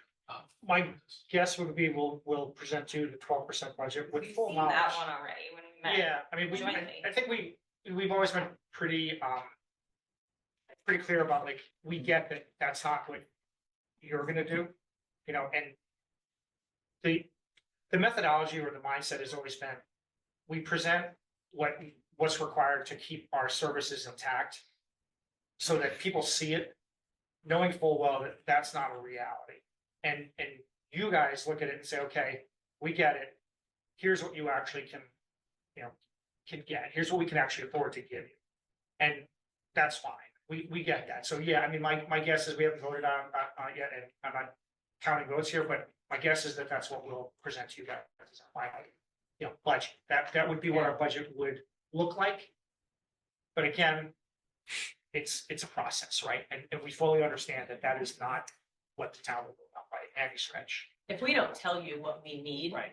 No, I know that, but so we heard that all in the joint meeting. That's why I'm like, I wanted to move this process along. I want the town to hear what's really going on and for us to go through the formality again of this like dream world of the 12% increase. So what would in your 2 record, weeks. what do you want us to vote? No, I mean, I just want to know, like, can we start having the real conversations? Like when you guys are presenting to us, like, you know, Oh, what's what gonna this actually means? Yeah, what's I think this we'll actually probably gonna have mean? A better idea of what that means. Yeah. Paula, just to confirm, I have April 8th on my calendar for the Oh, I thought it was schools the 22nd. to present, and so Okay. maybe you and I can connect offline just to double Yeah, check that double date. check that. Okay, Thank you. because I thought we had the 25th. I think maybe it that's- got changed. That's part of the budget process that's kind of a little backwards. Because, and I say backwards meaning, as an elected board with a department under us, we set our budget. There is no board that oversees police, fire, parks and rec. So they go through the town manager to you guys and so, and again, I think I mentioned this earlier, we don't know what the town's budget is looking like for police, fire, parks and rec or anything I mean, else. they all started presenting to us last week and we're definitely seeing over 3% for everyone. So maybe they haven't been told the hard truth, maybe they all got the news today too, I don't know. But The yeah, we're select not board really was seeing made reality aware from of them it. yet either. So, I mean, you got, and I don't want to speak for your board, I don't know the ins and outs of your board, but, the way it's been for my years here, we vote on our budget, we send it to you guys. You guys talk to the town manager, he talks about the other town department budgets. You guys then say, this is what the recommendation from us is going to be for town meeting. If you guys were to come back to us and say, you're gonna get a 1% increase, then we work within our confines to say, we're cut, at that point, we have 11% that we're not getting, so we're getting 1%.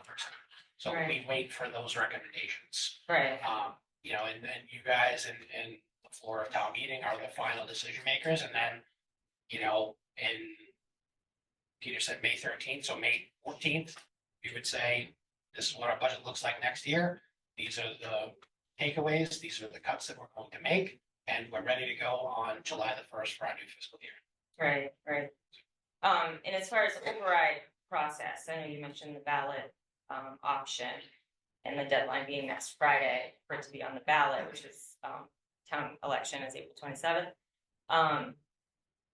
We also have another option for during town meeting to present two budgets to the town.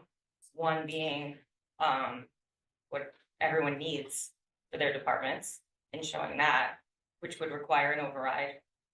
And then one being with all the cuts. And then the town could decide which budget they want for the town. So that, in that scenario, the role would essentially be reversed as I understand it. So it wouldn't go to the ballot box first.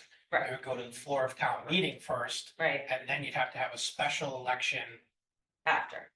after to the tune of $10,000. You could actually approve two budgets. Yeah. One being. Paula, can I ask you a question? Yeah. I don't know if you know the answer to this, or I see Zach working back there, he may know the answer to this, as well. And I want to preface this by saying, I'm not saying I think this is necessarily a good idea. But is there a way to fund a budget deficit like this by floating a bond or something? Again, I get it, it's not ideal. But because this seems like it's so crippling this year, and it looks like it's gonna be crippling to not just us, but everybody, is there a way to do that, or is an override really our only option? I've never heard of what you're suggesting, but we can definitely talk about it. Zach, would you know? The only option you would have is to drain the stabilization. See, not that suspect. You could drain this. You get stabilization account, but then that takes a whole other. Yeah, that's a whole, that creates a whole. So different so we can't finance a deficit, basically. And we don't even have that money in free cash. What you- And again, I want to preface this, I did not think it was a good And idea. that's, 'cause again, it's- what we did last year, when we took 700,000, I think it was, from stabilization. And that was a Band-Aid and, and then the problem just doubles the next year. Yeah, but yeah, a bond is an interesting question. Yeah, I don't know if it's- I haven't heard that scenario. We can definitely talk to Mike or James about it. Yeah. But I mean, the 700,000, it's kind of circling back to what we talked about before, right? Where we're always doing these little things to make it, or even big things. I mean, 700,000, I'm not trying to say it's a small amount of money, but we're doing these things to stave this off, and eventually you run out of little things to do. And Right. that's kind of where we're at. So, Right. Okay, I just wanted to clarify the process as far as like what we might be seeing, and I'll double check the date. Yes, thank For when we're meeting. Thank you so much. So it's advisory. Zach, Zach's in the back. comment, question. Zach, you mind coming up so that Mike can catch you up here? Want to come quick? Up to the microphone.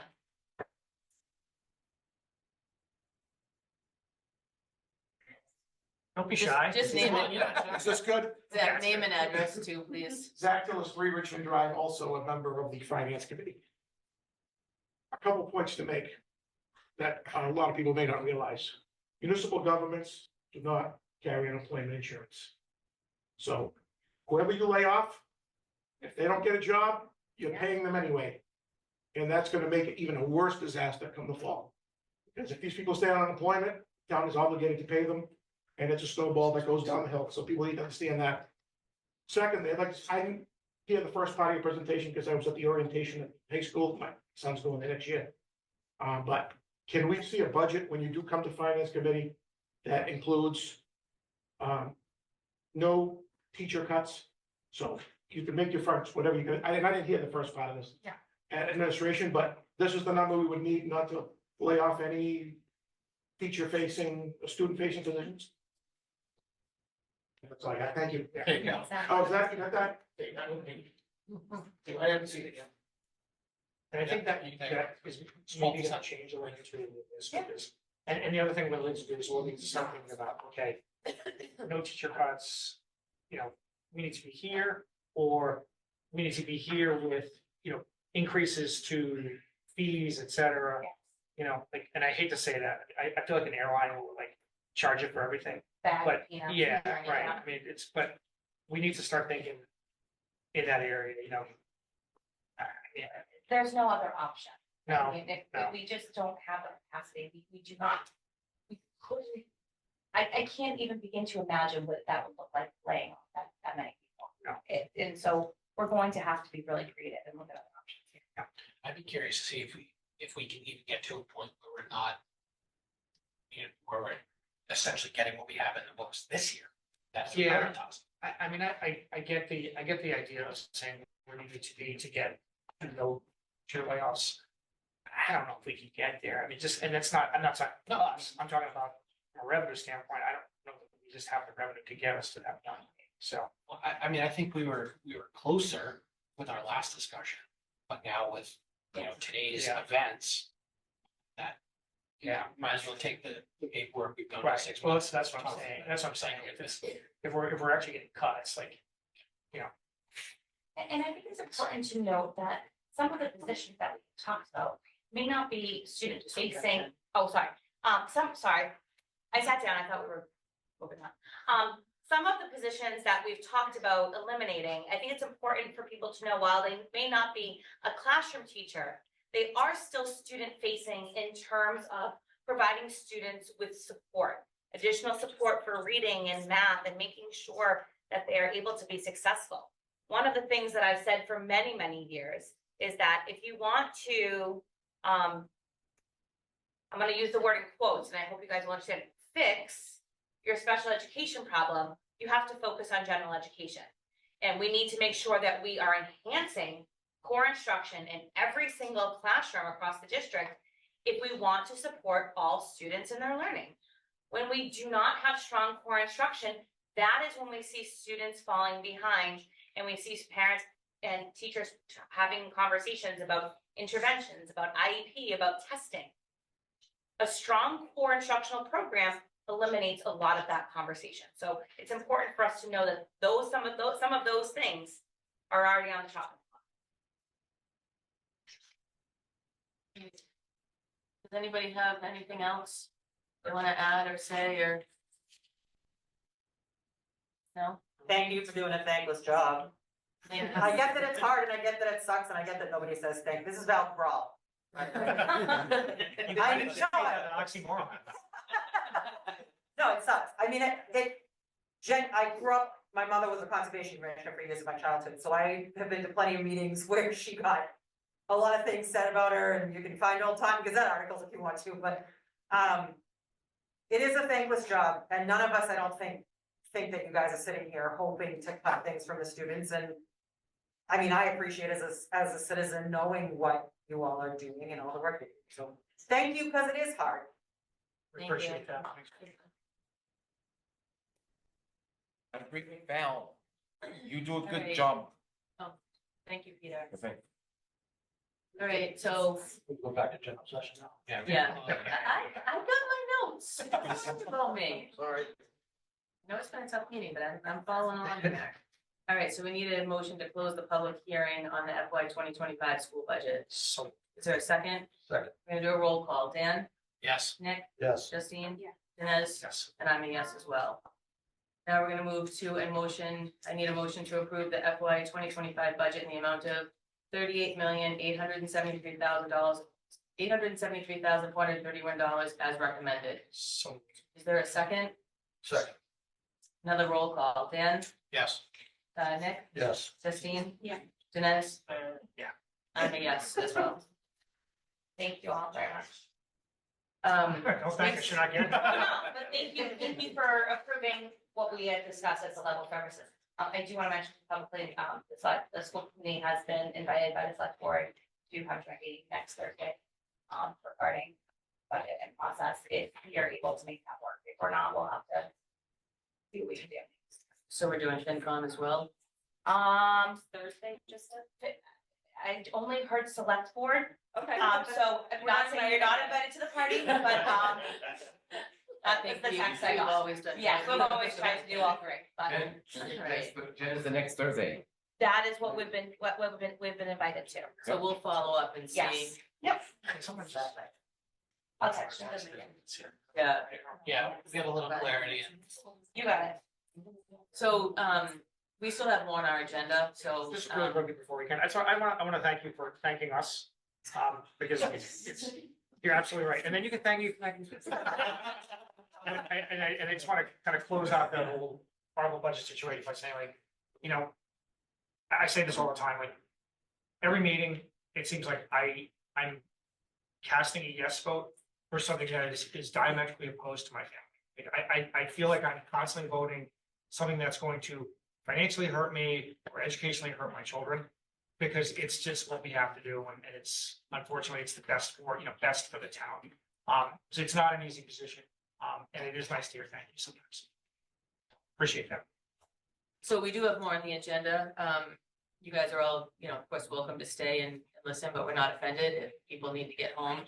But I do want to thank you all for coming. It does mean a lot to have. It's only 8 o'clock. Some people. It feels like it's hanging out, right? It's still-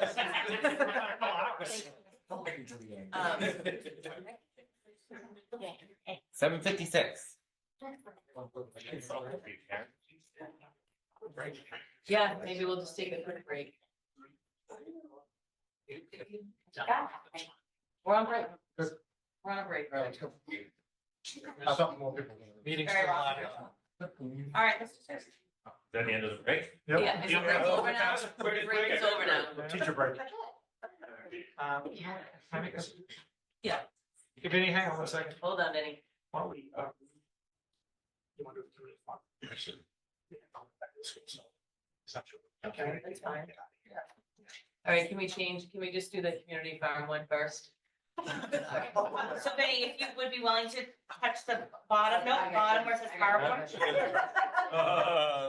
Don't worry, I'll get them all screwed up. Oh, no. Sorry. Sorry. I got. Really, just waiting. Here.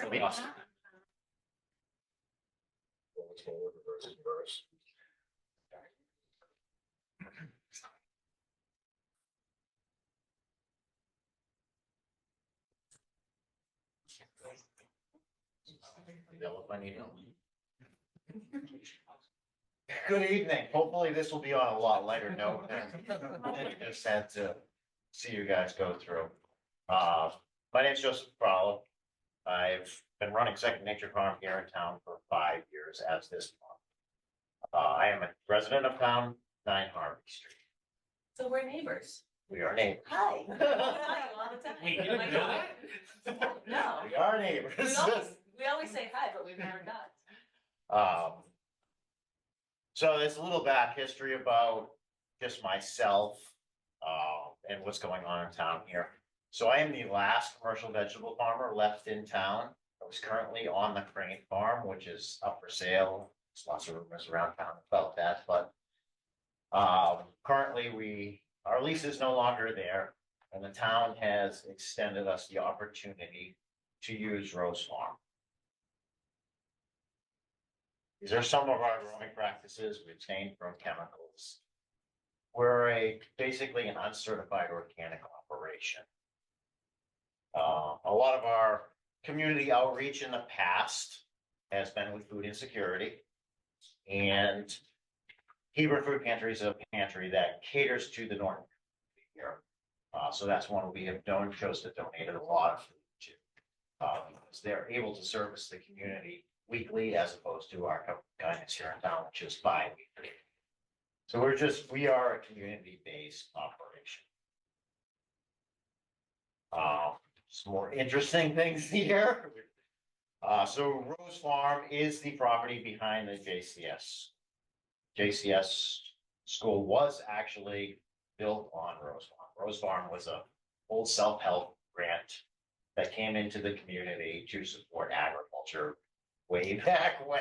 So, when you say behind the school, are you talking like behind the softball field area? or Directly behind the behind. Playground area. So if. Oh, Where yeah. you are, Okay, so the elementary school's here, and there are 4 fields behind the school, that's what I was. and aerial helps, there is an area. So it's actually behind both. So Yeah. what I am here asking the commission for is to build a community garden. Conservation has granted Second Nature Farm the use of Rose Farm. And All 4 areas. all 4 areas, the entire use of Rose Farm. And the community has long time been asking for a community garden. And what better for someone in the community who is a agricultural person to provide a service back to the community. The unfortunate thing to Rose Farm is it has very limited access. It's a beautiful hidden little gem in our community that most people have never walked on.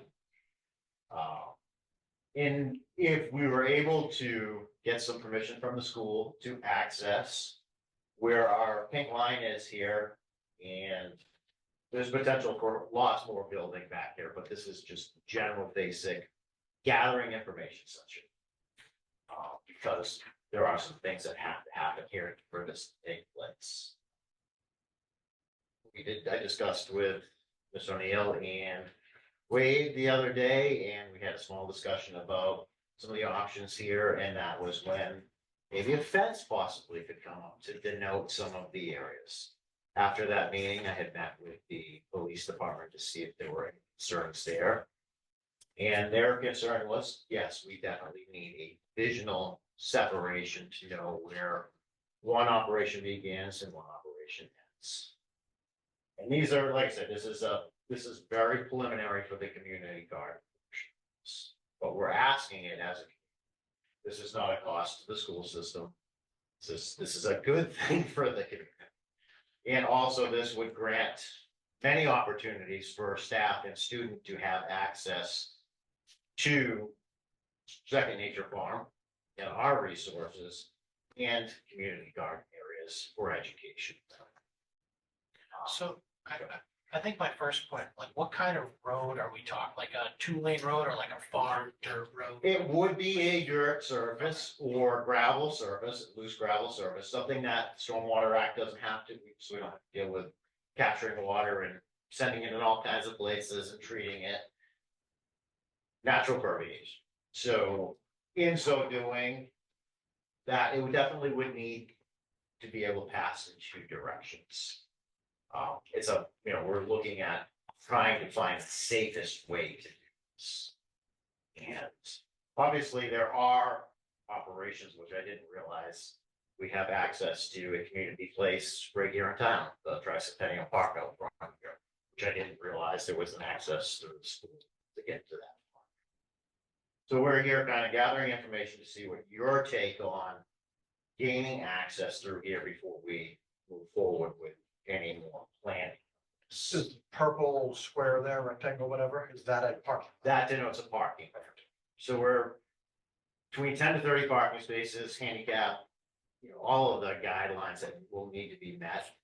Even though I am acting as a liaison in this with a steward, this is a community project. So it's not a Joe project or Second Nature Farm. We're doing this for community access. I guess my question, when you go into JCS and go around, like,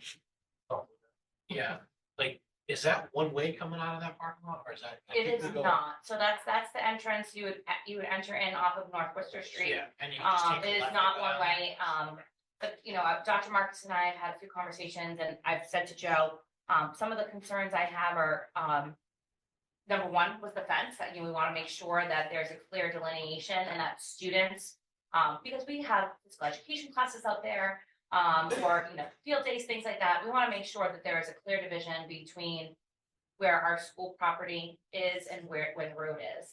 And the other concern that Joe and I spoke about, Dr. Marcus and I spoke about was access during the school day, which, I think that that's something that we really have to have a conversation about. For those of you who currently have students at JCS, you know how crazy that parking lot and that driveway is. Really between like 8:15 and 9:15 in the morning, and probably 2:15 like almost 4 in the afternoon between preschool and the buses and how late they come sometimes. I would be concerned about a lot of additional traffic at that time of the day. So I think that, if there's an opportunity for us to kind of take a look at what some guidelines would be. To go from there. So I guess my other question, if you can farm on this land, how are you gaining access to it? My access point is further back and is a very long agricultural road. Okay. So it's not like your equipment's not coming down here through this area more than likely, other than. The farm access is going to be through the rear. Could we access through here? Occasionally, yes, but no, mainly our access is beyond. I don't know how much traffic you think a farmer will cause. We're probably gonna end up probably 2 to 3 times a day as a farmer. Having worked on a farm, I know that. We don't leave. But I know a community garden could be. A community garden is that, obviously, this is going to, and this will also be an access point for the entire conservation land. This is not a limited access, this is a community property, and we're asking to come from a public property to a public.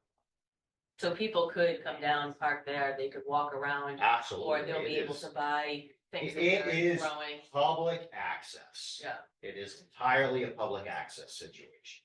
This is not a one-use situation. This is a community access. And, and also in town, we do also have a school that has ball fields along a road. So, there are situations in town here where we have traveling along a athletic field. And so typically, we have very clear signage about accessing, like the fields at the high school are not allowed to be accessed during the school day. Correct. Across from LGN, it's typically not an issue that school gets out at 2:00 at practice is later in the day. Tricentennial, they can also enter from 123. That access road was put in just last spring, actually to ease the flow of traffic at Norton schools when they go out to take that right, as you're very familiar with. The public also is able to access from that point through the school. So this is not something that's foreign to what could potentially happen on public property. So why couldn't the access road be where you access right now? It is so narrow, and it is one way, and there are some culverts in there. It's just not, it's a very dangerous situation. It's a very dangerous situation to have traffic flow in that, and also where the entrance is. It's not very wide. Visibility down the road is very restricted. And this obviously will have great visibility. That was my next question, is I'm not assuming there's gonna be too much not going on after hours, if you will, in terms of sales or whatever, but like, is there gonna be lights out there lighting that road up, or are you looking at? No, we're not. This is, Like it doesn't till dawn. yeah, this is a typical public access situation. Daylight hours. Non-plowed road, not accessible at other times. The other beauty to this is, as we're on the property, it is also going to add another access point for police and fire. In just another situation where they'll be able to get to the back of these structures from an unrestricted way, because the farm, as we get through here, there'll be an unrestricted path. Right now, they could get a police car down. They're not going to get an emergency vehicle. As we're on property, it will allow for an emergency vehicle situation, because it will be open enough for an emergency vehicle to travel down. So it's giving another option for those services too. Have you got any feedback on the abutters there? It's public property, so we have not gone that far. We actually do not need that as it being public property. it is, you know, these properties are public, they're public accessible. So would we? At this point, it's informational. At this point, Okay. we're looking for informational, we're looking to see what are your objections? So we can answer the objections and come back to you for permission for this project. And I think the only thing with me, and I think we've talked about it, is just, school day access. I mean, that's, I mean, people just have to be aware. And we can, and obviously, like anything else in towns, we can have signs along there, there's gonna be a kiosk on the property. We can post information just as the school has posted information anywhere else. This is, like I said, this is for a public use. When do you think you want to, when are you moving on to the farm to?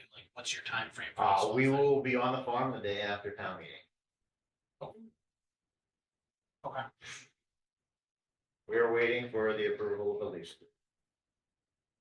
Sure. I mean, I just, my 2 cents here was I do like the fence idea. I would wrap that fence all the way straight up past the softball field, baseball. The field. softball field has a fence here.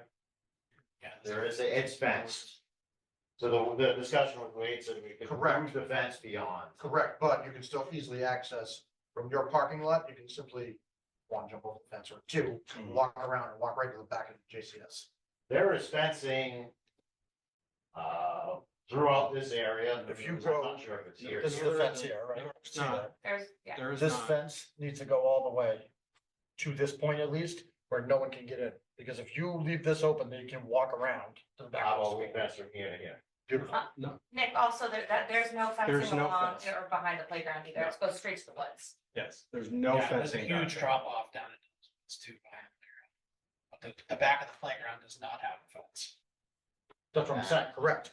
So what I'm saying is if you're in this parking lot, this fence is really doing nothing besides keeping the cars in, which hopefully the cars are gonna stay Well, on that road. this is the Property line.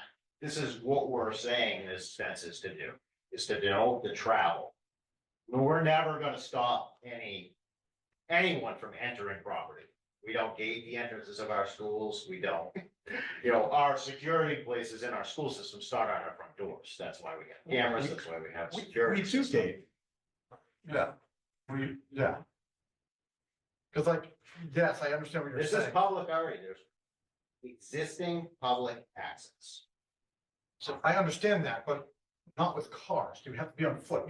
Correct. So the vehicles will not leave this area. There will be barriers and a gate, so there's an emergency way through here, but there will be barriers So right within now, that system, so a vehicle cannot travel through. it's like- I mean, we don't allow our kids during the school day to go play on the playground. For like, if I wanted to take, my kids were out sick, and I wanna go play basketball behind the court, behind the thing during the school day, we don't allow kids to go back there and do that. Why the hell would we allow a bunch of citizens with no fence or nothing? That makes no sense. But we don't have a fence now.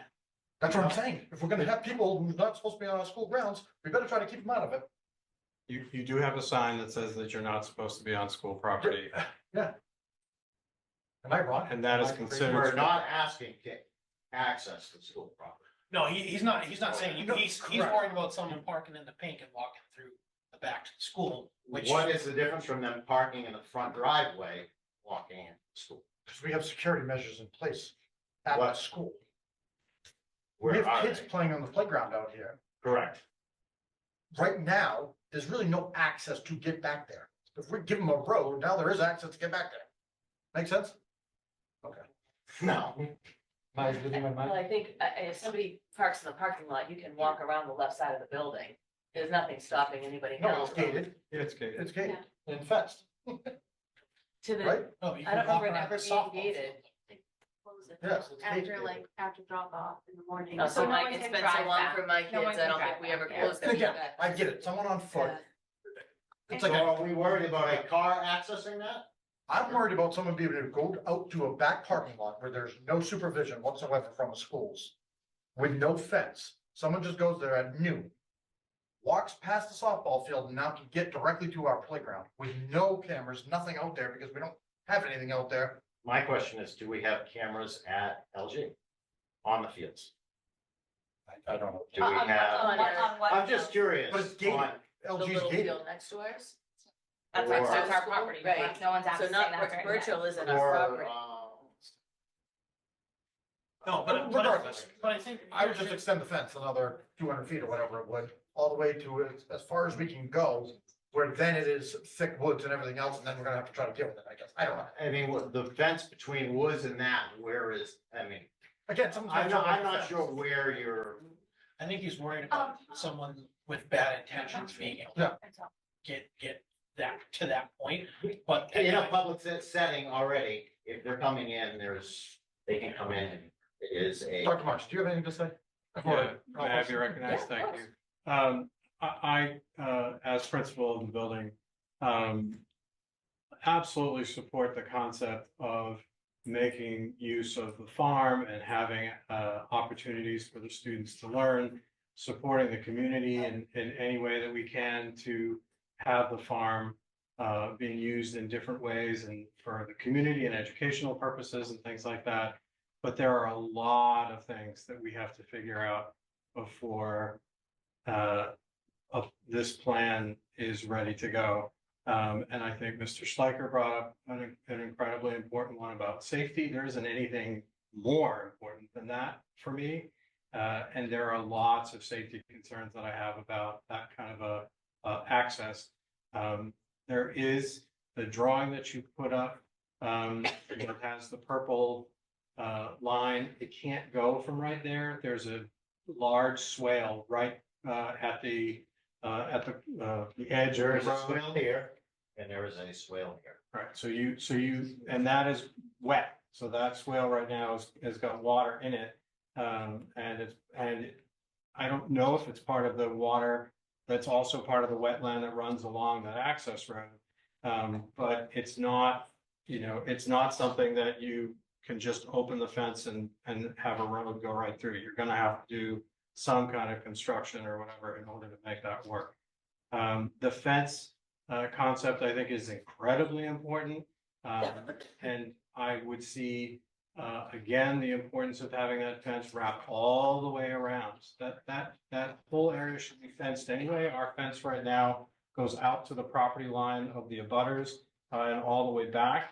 And if we were going to do something like this, we'd have to seriously consider that. We also want to look at water and the water resources and where that's coming from, along with lots of other things. I think that Currently, the water resources, all of those things will be provided through the access on the conservation. That will not be coming through the school system. All of that will be self-contained on conservation. So I'm assuming for this whole project, and I know, the farm is one part of, your livelihood. When we The look- farm is already all set. What we're trying to do is create a community garden area. I'm assuming with this road, I'm assuming an engineer has to go out there and do all of that work has to, we can't just say, here's a truckload of gravel, here's our road, it has to be a deliberate, engineered road. There certainly could be some engineering. Yeah, I'm not, like I said, I think there's a lot more questions, I guess, but I'm not totally against it by any means, but my concern is you're going to have a parking lot on the back of the building where we have 5-year-olds playing on the fields. Which, again, I get it, they're on foot, they've come from Northwest, to cut through the woods, through the farm, anyway, I get it. But you're giving the ability to, we're opening up our students to a potential issue with having a parking lot back there with no security measures. So if someone's parked here, there's equal security. There's a gate there, yes, there's a gate to the back, to that road. This is wide. No, it's not. No, No, it's not, it's fenced.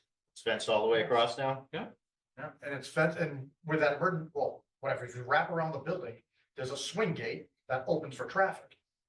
And I don't know, hopefully it gets shut during the day, but during the day it's shut and locked. So therefore, again, someone jump over a fence, absolutely, you're not stopping it. We're not, a 4-foot fence is not a security. Who said it has to be 4? Why can't it be 8, 12? Well, I mean, there's not a piece of property here in town that we have a fence like that. Sure. I'm trying to. I get it. But you gotta, from our standpoint, yes, I think the idea behind this, I don't think you're gonna get met with too much resistance, to be honest. There's just going to have to be a very good plan in place that we're gonna make an access road the first and foremost thing is the safety of our students. And then from Absolutely. there, once that question's done and answered, then I think we can get into the other stuff of, Absolutely. And that's why we're here. And I'm asking you, what are your safety concerns? Where are they so we can address them? The other piece, if I may, is that you are opening up traffic to basically our parking lot. So whether it's during drop off and pickup at those hours, or it's during the regular day, all of a sudden we're introducing a number of cars that are going to be driving up and back. Anytime that somebody comes on the property right now, we had what's it called? Landmark. Yes. Came today to work on the baseball fields. I got 3 walkie-talkie calls within a minute. You know, Dr. Marks, there are people on the doc, we got, should we pull the kids inside? What do we do? So we are unbelievably security conscious. And if we're worried about 3 guys that are supposed to be there, that were given passes and ready to go, and we're introducing something that's much more wide open, again, as I said before, I'm not opposed to the use of the farm. I think a community farm is a great idea. And how we can support it, I think we should. But we have to come up with lots of thinking about how this is going to work before we make a decision. That's my opinion. Like you say, this is a information gathering session. We're looking for those specific factors so they can be addressed. Well, I mean, I think to your point, a 4-foot fence. I mean, I could probably find my way over one too, but I think it's a peace of mind to have. Correct. We're not saying that a 4-foot fence does not belong. Back in here, there's nothing there now. There's nothing there now. And then, like I said, that property's been open to the community for as long as I've been alive in town. Ironically, I didn't know it was public property, and I've been in here for over 2 years. Okay, I mean. Like I said, we're trying to do this in a way that is positive for the school.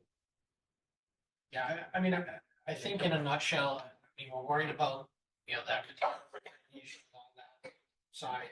And I think we have to be aware of the timing of this. You know, because I'm assuming it's gonna be like a dusk to dawn, but, you know, we already have a lot of cars going in and out of that school. To add on potentially, you said 20 to 30. You know, it's just. Traffic, you know, and. Correct, there's going to be some traffic. Most of this activity is going to be happening when the school is not. Yeah. There's gonna be a small window in the spring and a small window in the fall. These are the extension seasons. Yes, it will be accessed back there for the public. So yes, there will be some people who can still continue to access. But I mean, I'm sure, as you know, we have people who park in school parking lots all the time to do other things. All over this. I've been in community, been in this town my whole life. I've been through the school systems here. I'm aware of these things. And all I'm trying to get here is what are our exact concerns so we can address them. And fencing is one, it's a signage. Obviously, we have some other concerns about safety. Traffic didn't seem to be a concern of the police department at this time. So we went to the chief, we discussed these things. It is a public accessible property. There are no laws that you cannot drive on this property at any time. There are some signs, there are suggestions. Just like most of things, but unless I'm unaware of something, we haven't passed any law that you can't enter this property. May I clarify? Sorry, it's not public property right now. Where you have the purple line and where you are gonna have that road is not public property. At any time during the day. Publicly held property. I can, as the principal, superintendent, the school committee can very easily say, nope, you can't be on the property. Correct. So what you're asking, I think the school committee's opinion or our opinion as the school department is, can we turn this 12-foot, 15-foot piece of school property into public property? Because it's school property right now. It's publicly held, school committee managed. Right, so you're asking the And school. so as the superintendent or as the principal or as a school committee, we have every right during the day to say, Correct. there is no one allowed on our property, and we adhere to that pretty strictly. And so, I think perhaps what might be the best option, so to move forward, is perhaps maybe John and Nick, I'm gonna volunteer you. You seem passionate about the topic. Could maybe work with Joe to share what our, like, maybe in a more This isn't formal just way. a Joe project. This is a community project. This is being. But if you want to commissioned- get our concerns and then Correct. be This able is to being solve those commissioned problems, through- I think we're Sure. going to have to be able to give the opportunity to write them down and share them with you. And I don't know that. And I think anyone here, this is, we can certainly conservation, everything can be emailed right over to conservation. This is going on through, where this is part of a land use problem. This is part of a lot of different things that have gone. So what other, do you need other permits and approvals to do this? We do. Where our process here to get this access way in is basically our holdup will be the school property. Okay. So the end decision will lie in, at some point, us coming back with a vote. All right. But we need to address the issues prior to arriving there, because that makes no sense to come back blindly. Yeah, so I think issues have been noted and you take it back to who you need to take it back to, right? And then we Correct. have another conversation. Correct. Okay. Providing, like I said, you put together a list of issues that can be emailed over to John Thomas at Conservation, and we'll address them one by one. That's Yeah, something we that can sounds do. great. Yeah, okay, do that. All right, perfect. All right, thanks for coming in. Thank you for your time. Appreciate it. All right. Ooh, Benny, sorry.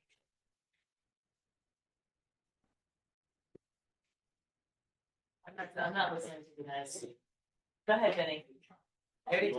I told him, you're mad at him. It's amazing. Oh, see, that was. See, that's your fault. That wasn't me.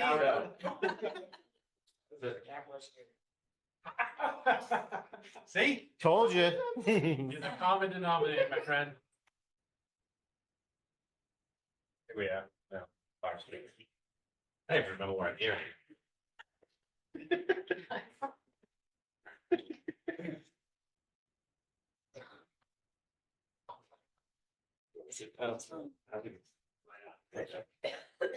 Well, thank you guys, having us back. Back, I think in the fall, we did like an overview of PBIS and, we were asked to, sort of come back at this time. We have only about an hour and a half, 2-hour presentation. Yeah, just a really quick, a really quick update, in some, data that we've been able to collect over the course of not just this year, but over the course of several years. So I'm gonna go through my part very quickly, because you guys have already seen this and I know the link. But this is kind of the history of how PBIS came about here in Norton and the role that it plays, not just in our tier 1 and now in some of our schools, tier 2 intervention, but also in some of the mandated grants and mandated services that we have to provide, like around discipline and so forth. PBIS is one of the better known systems that we can implement to support some of the discipline and other supports that we have in place for our students. But more importantly, it's really about building community, building appropriate behaviors and working together with our teaching staff to move students forward with school readiness and other skills. This is just real quickly, is the LG's matrix. You remember we talked about this, so respect, responsibility, and safety, how they go about it. They do Purple Hearts. They work both on an individual level and a classroom level, and they have towers that they fill, and then the students get to choose, once the tower is filled, interactions with teachers and staff and each other, tends to be the bigger draw for them in terms of reinforcing the behaviors that move forward. Okay, then we have, the JCS, who uses turtle tokens, I believe is how they reinforce some of the things that we're looking for. And they've done a really nice job of tying their PBIS to their Character Strong, which is the curriculum that we're using and right now, I believe is Perseverance, so working with Perseverance and, reinforcing those kinds of attempts. And what I like about this is, Perseverance for one kid is not the same as somebody else. So you can really kind of target that to the individuals at grade levels and so forth.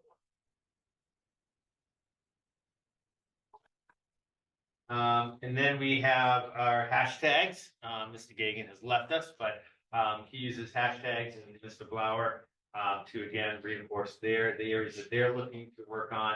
And they talked pretty intensely about the different themes that they're working with their classrooms and their students as well.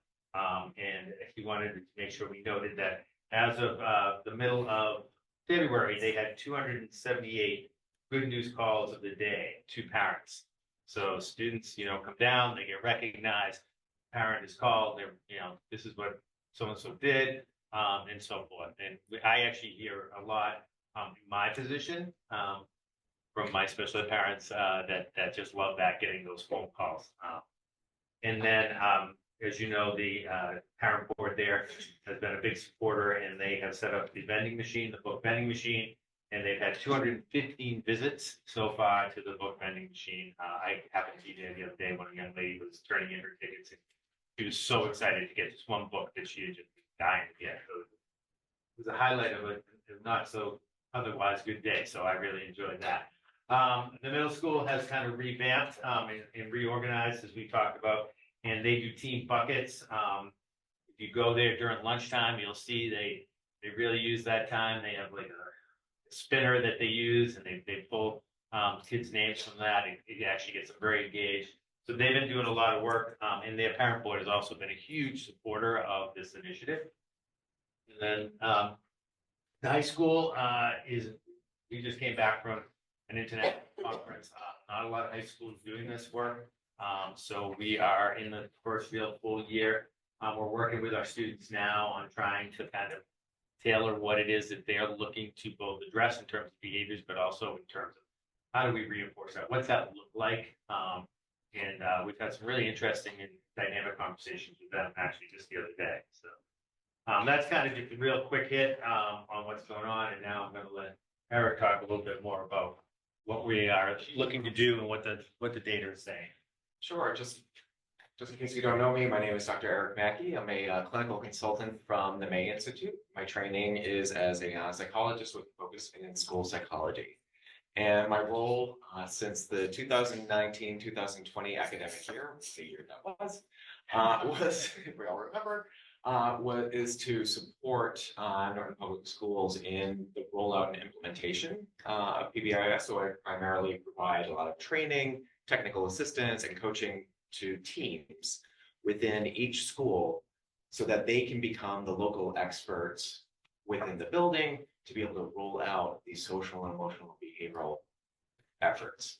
So what we know from PBIS is just maybe a little bit of review, but just kind of timely as we're talking about things like budgets and things along those lines, is when we do PBIS as it's designed, positive behavior interventions and supports, we get these positive outcomes, such as reduced exclusionary discipline. So we're not seeing as many students getting sent out of the school. We see improved testing scores, such as like think about MCAS scores. We see improvements there. We see better equity as far as who's receiving office discipline referrals.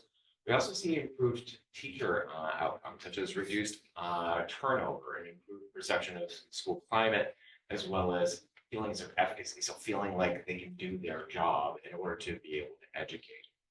And as you can imagine, these have financial fines. If students are getting suspended over and over and they have to be sent out of district, that costs money. We were just talking about that a while ago. PBIS has been shown to be able to reduce some of that sending out for students out of district. In order to do PBIS, oops, it didn't click. I'm clicking on one thing and not on the other. It's what time on a Thursday? 8:35. Thank you. I appreciate that. So part of my work is working with teams in looking at data. Looking at data to see, are we doing PBIS as it's designed so that we can get to those desirable outcomes that I was just talking about? And are we getting those outcomes?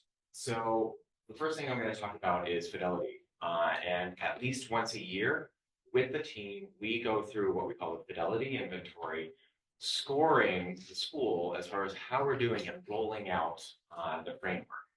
What we find is when we're at about 70%, that's generally considered fidelity or sufficient fidelity to say we should be getting those outcomes that we're expecting.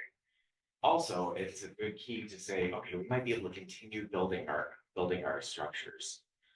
So what you see here are the scores for the elementary schools. They're all clustered together over the past 3 years. What you see is their fidelity has been over 70% for the past 3 years, which is fantastic. To the right, you see the secondary school. So you see the middle school first, because they were implementing first, and then you see a combination of middle school and high school together. As you can see, we're building in fidelity on that side, on the secondary side, but we're not quite at that fidelity point yet. We're hoping to get there soon, especially with continued support, but we need to continue to support them in order for that to happen. Now I'm going to shift towards outcomes. So what is it that, thank you for that one. I'm so used to everything getting controlled through here. You I'll do that. all right. You've got We're it. good at team. We did this already. So as far as outcomes, I'm going to focus in on office discipline referrals. So these are the situations where a student may do a behavior, undesirable behavior multiple times. Like maybe they're annoying a peer, or they're calling out, and they're not responding to a teacher's attempts to redirect. That would get documented and land in this digital system that helps us to analyze those results. We're also taking a look at times where students are getting sent out of class due to their behavior. Maybe they've been aggressive, or they're absolutely unredirectable. Maybe they've needed to get sent to the principal, the vice principal. That's also documented within this SWIS system, school-wide information system. And what that computer system allows us to do is to take a look at the data and the patterns to get a sense of what's happening school-wide as far as patterns of behavior, what's happening grade-wide as far as patterns of behavior, and what's happening at the individual student level, which, as you can imagine, can be really helpful when we're trying to get ahead of behaviors versus trying to fix them on the back end. So for something like that, if it's a digital system, would that fall in that student under their career? That is part of the record. Because my thought process, real quick, was if this student is struggling from like 12:30 to 1 every day, then That's something. exactly, there's lots of different ways to use it, but one of the things you see is that's actually how we use it when we think about it from either a school adjustment counselor or a BCBA perspective, or even an administrator. So to see both on the individual level, but you also get to see at the group, the group level or the school-wide level. So you can address it, and it's not always about addressing just the child, right? Sometimes it's about addressing the environment or how we're going about it. It also is something we can use for when we do like our FBAs. It speeds up that process, so it makes our work with our school adjustment counselors, our BCBAs, way more efficient and effective because we have the data. We don't have to spend weeks gathering the data. I just have another question Yeah. about that, the digital program. So just so I'm like, can wrap my brain around this one. Like if let's say first grade teacher is teaching a lesson and a student talks out in class, redirect, whatever, and then finally the teacher's like, okay, you know what? So-and-so, I need you to go to your seat. If like they were on the run, let's say. Does she then have to go back and put that information in, or is that sort of not what you're talking about as far as like a behavior? I guess I'm trying Yeah, I to. think it'd be more, I think typically, well, you can drill down that Yeah. level where we're looking at more, a little bit larger behaviors than that, right? So like they're filling out an incident report, or they have to Yeah, they have to go like a next level type. Yeah, I don't, haven't looked at that data in the last couple of days. I just looked at the middle school data. And they do, like, they call them minors and majors in this. Yeah. So they actually do track within the classroom setting, some of the minor, it's not all. But they need to meet a certain threshold in order to qualify even for documenting that minor, because we wouldn't want to overwhelm teachers with. Well, that was my They're not- question, like, they're how not like much are this we all day. asking, Yeah. like, the teachers to then have to No, there are go to the thresholds. system? It's something, that we might be looking at in terms of asking them to do. That's why I say it's more efficient. Yeah. Because it might be something that we would be asking them to do in the old days, like, an actual circle the pluses and the minuses. This just does it for us digitally. And then from the office referral perspective, it's just documenting it in a way that we can then graph, follow, actually look at. And I think too, and because I was doing this work previously, when we started these conversations at the elementary level, it actually led to a lot of really great conversations about what are things that teachers should be managing in the classroom, and what are the things that are at that next level that warrant an office referral. And it led to such great dialogue amongst colleagues to be like, oh, no, I don't know that I would, like, that's, to me, that's more of a minor. So that was actually really helpful when we were starting this process. Those conversations help lend towards consistency across the teachers. If one's consequencing for one behavior or another is not, that's confusing for a student. And they're not going to know what to do from context to context. They might attempt to split staff or teachers if they're having that kind of confusion. So creating that consistency is really important. Thank you. Sure. So again, back to those outcomes. What are we getting out of PBIS? This is a graphic that it's technically called a triangle report, but it's a rectangle because it's basically a triangle stretched out over over years. And the way this is broken down is the percentage of students who earn 0 to 1 referrals are considered to be in the green. Some might say that those are the ones who are responding to our universal strategies or our the percentage of students who are receiving 2 to 5 referrals, that's in the yellow. Those are the students who may benefit from tier 2. I don't say that they must have it, but they might warrant some further investigation to see if they might benefit from it. And then the red are those students, the percentage of students who receive 6 or more referrals. Those are students that we say, you know what, they might benefit from some individualized supports, like an individual behavior plan or counseling, something like that. The hope is that we see the majority green, right? We want the majority of our students to be receiving 1 or less referrals over the course of the year. What you see here with thank you, JCS. What you see here is the majority is green. That's the desired effect. That's what we want. I keep telling teams that I work with, we want to grow the green, grow the green, grow the green. We want our green to be at least 80% or above, and that's what we're seeing here. We can actually, for time's sake, kind of scroll through and you can see that for Norse, majority green. You do see some of that tier 2 in there, but especially in this most recent year, you see it's majority green. Same thing for Yale. Same thing for Norton Middle School. So this is how we track progress to make sure from year to year that we're reaching that goal of at least 80% in that who are responding to those universal packages. Here's my one piece, because I feel like this data is not the best. Simply because when you look at this, we're looking at it from 18-19. If our kids were already doing this before we put in PBIS and we were already quote unquote in the green, this really hasn't helped us necessarily. Right, Right? we don't have that comparison data. Well, we have to have it somewhere. So I think the other thing to consider too, and I was thinking about this specifically for Norton Middle School, was how much is actually being reported, right? So what were things, That was my next. right? So what was being reported initially? So the middle school has kind of had to relaunch PBIS. So I would be willing to, wager that they weren't putting in those discipline referrals, or they were writing a note to the administration instead of putting things there instead of tracking and documenting. So the data almost looks like it's going backwards, but instead it's just actually, it's more accurate, it's. But then I think to Dinesh's point, with when we talk about with like the MCAS testing, if you have a really bad grade of second grade boys, let's just say. One year, it's gonna be, you might have more referrals and the thing does this, then all of a sudden you get to fifth grade, and you see the middle school or whatever, yellow school start falling down, so on and so forth. So like, we're looking at this, I mean, it looks like, making this number up, but Salmony School, it's well over 95% of our kids have less than one referral. Norris looks like well over 90% of our kids. You know, like, what were our numbers beforehand? That is like, are we actually gaining something from PBIS? I guess. I would say we weren't tracking any of it. Yeah, there's no, I mean, there was no historical data. So I agree, right? There's no historical data, but I think the other point is it's just not about historical data, it's about drilling down. So I use this just within my own two departments or whatever I have.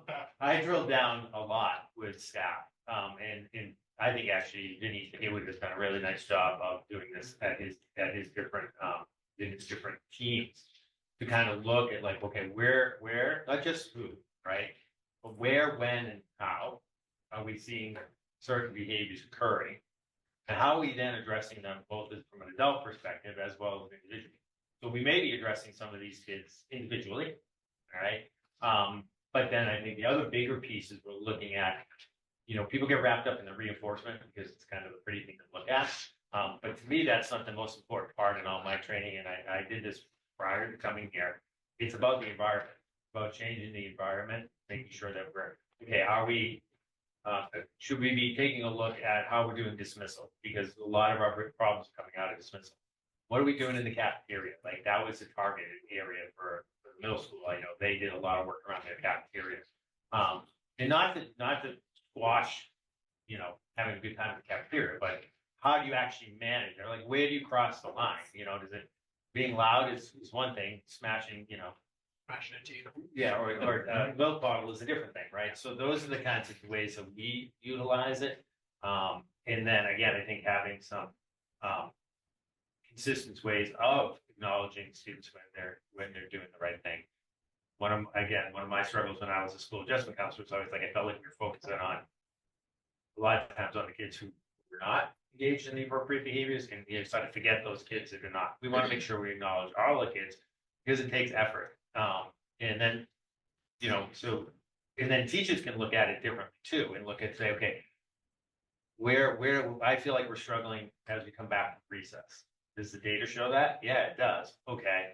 Let's see that time frame. What can we do different? We work with administrators, or they can do it themselves. They work with their teams or coaches to try to figure out a way to address that. It's really a way to make sure that we're utilizing data to address what we think we might be seeing. And then sometimes it's not like I've been in schools where you hear everybody's out of control, right? The whole school's out of control. And then you utilize the data and you're like, no, let's take these 7 or 8 students that are being more disruptive, you take them out. The data really shows that the school itself is not under control, right? So you have to address those tier 2, tier 3 kids. So to me, it offers a variety. At each level, it's offering us the ability to do some drill down work around having conversations. So what do we have in terms of consistency? Because my first thought as we're going through this is, in this school, in the high school, the kids are moving around. Yes. So if you have a teacher that's, for lack of is a little bit more laid back and maybe isn't doing the reporting versus you have the teacher that's gonna report everything. How do we look at a data set like that where there is a human element to the report? You asked a great question, and thankfully there are limited rules as far as who can analyze the data, and there are select individuals who have the ability to dive in and take a look at, okay, how are the referrals looking for staff? And not so much as a gotcha, but more as a, oh, I see a lot of referrals coming from here. What can I do to support this classroom? Maybe they have construction happening. Maybe it just happens to be a challenging class. Maybe there's a whole bunch of factors. So we do have the ability to do that kind of analysis. Take a look at, okay, how are teachers comparing? Somebody might just be a little bit giving out more frequent referrals. So it might be lighter, but it's an opportunity for observation, for supervision, for feedback. Also, look at the individual student. Say, Yeah. is it really like? Are they getting something? Is it that from Dan teachers? does, you also have to take a look, is it that Dan is easier than Nick is, or is it that that kid likes your class for whatever reason more than he likes his class? So, you know, so I mean, those are the kinds of things, sometimes it's what the data leads you to discuss, not necessarily always what the data So we can says. see. You have to take the data, in like any data, right? You have to take the data and then look at it, break it down, and talk about it, and have rational discussions about, okay, what does this mean? You know, and you have to kind of think about what it means.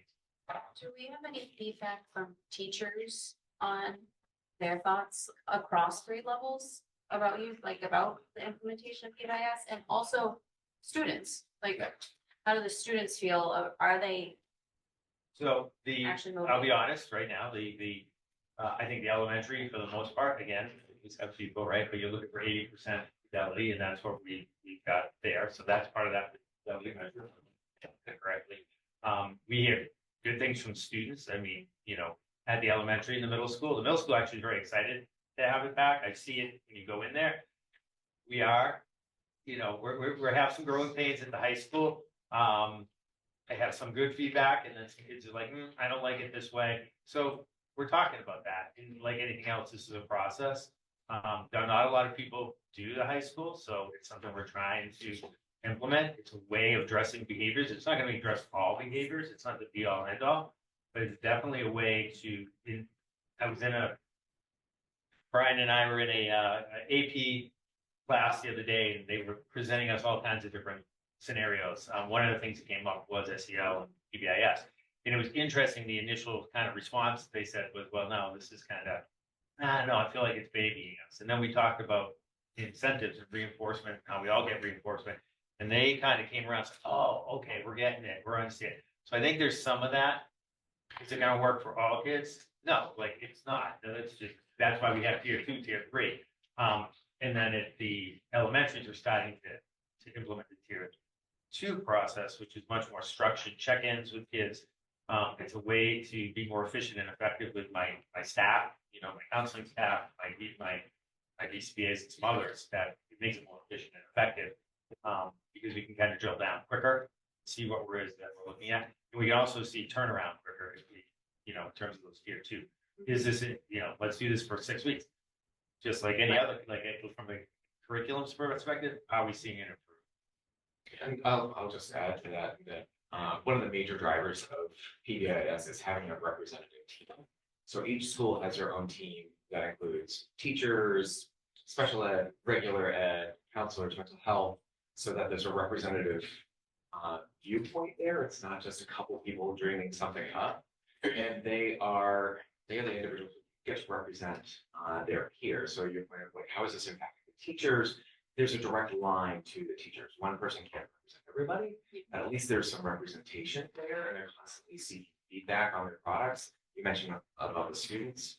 One of the best practices, especially at middle school and high school, is to have at least a student on the team, and not have your own team of students to give that kind of feedback. Is what we find with PBIS at the secondary level is if you don't have that student buy-in, you don't have that student buy-in, and you're kind of sunk. Right. So they very wisely, especially I think it was high school, has students represented on the team, helping them to build their framework.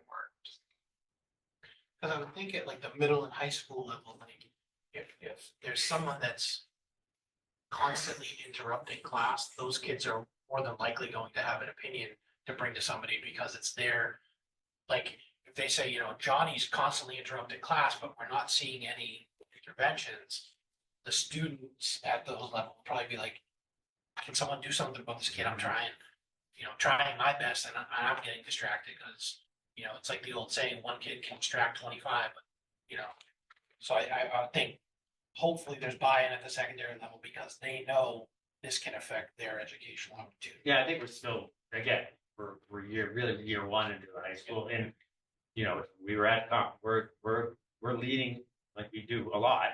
We're leading kind of that charge. You know, that's why we're asked to come speak about it. Because at that secondary level, I've done it in a therapeutic day school. That's a little different than doing it in a general ed high school. But I personally think the data is some of the most important pieces. You know, Nick, there's always issues with data. But the way you approach the data and the way our teams approach the data is with a little bit of skepticism. It's not like, oh, look at that, isn't that great? Or oh, look at that, that means everything. No, let's really look at it from a deeper dive. And we're growing, we gotta get better at that. There's no two ways around. Sorry, I guess my last piece of this is obviously we want 80% green, whatever percent we want, we always want 100%. Yeah, right. But like, I guess from the Solomons, it looks like pretty standard across the board in 5 years. Again, COVID was a huge interruption. Huge That's what we did, interruption, you know. yeah. But again, if you look at 18, 19 to 22 or 23, they look pretty similar, maybe one or two differences. Norse with PBIS seems to be getting better. And then Yale and Norton Middle School seem to be getting a little worse. Is that how should be reading it?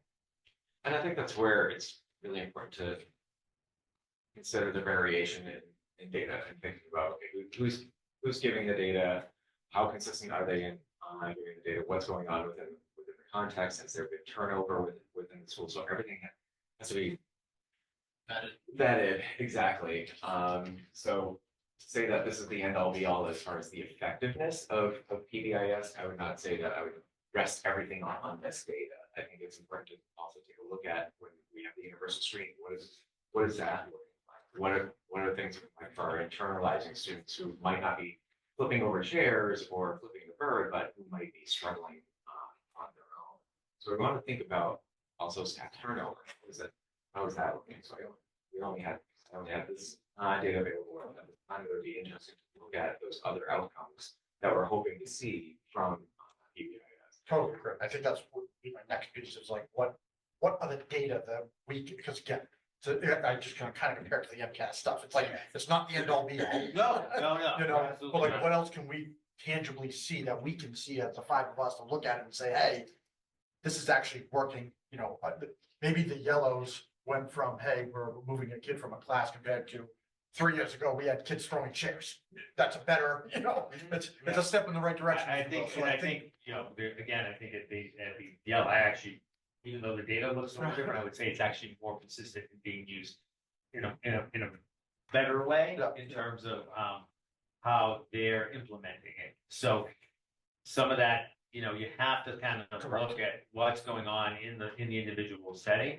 And to be honest, the behaviors are more challenging that we're seeing than we saw prior to COVID, right? So I actually, again, I think it's implementation. I think in John's case, it's some of the stuff that John's put in there.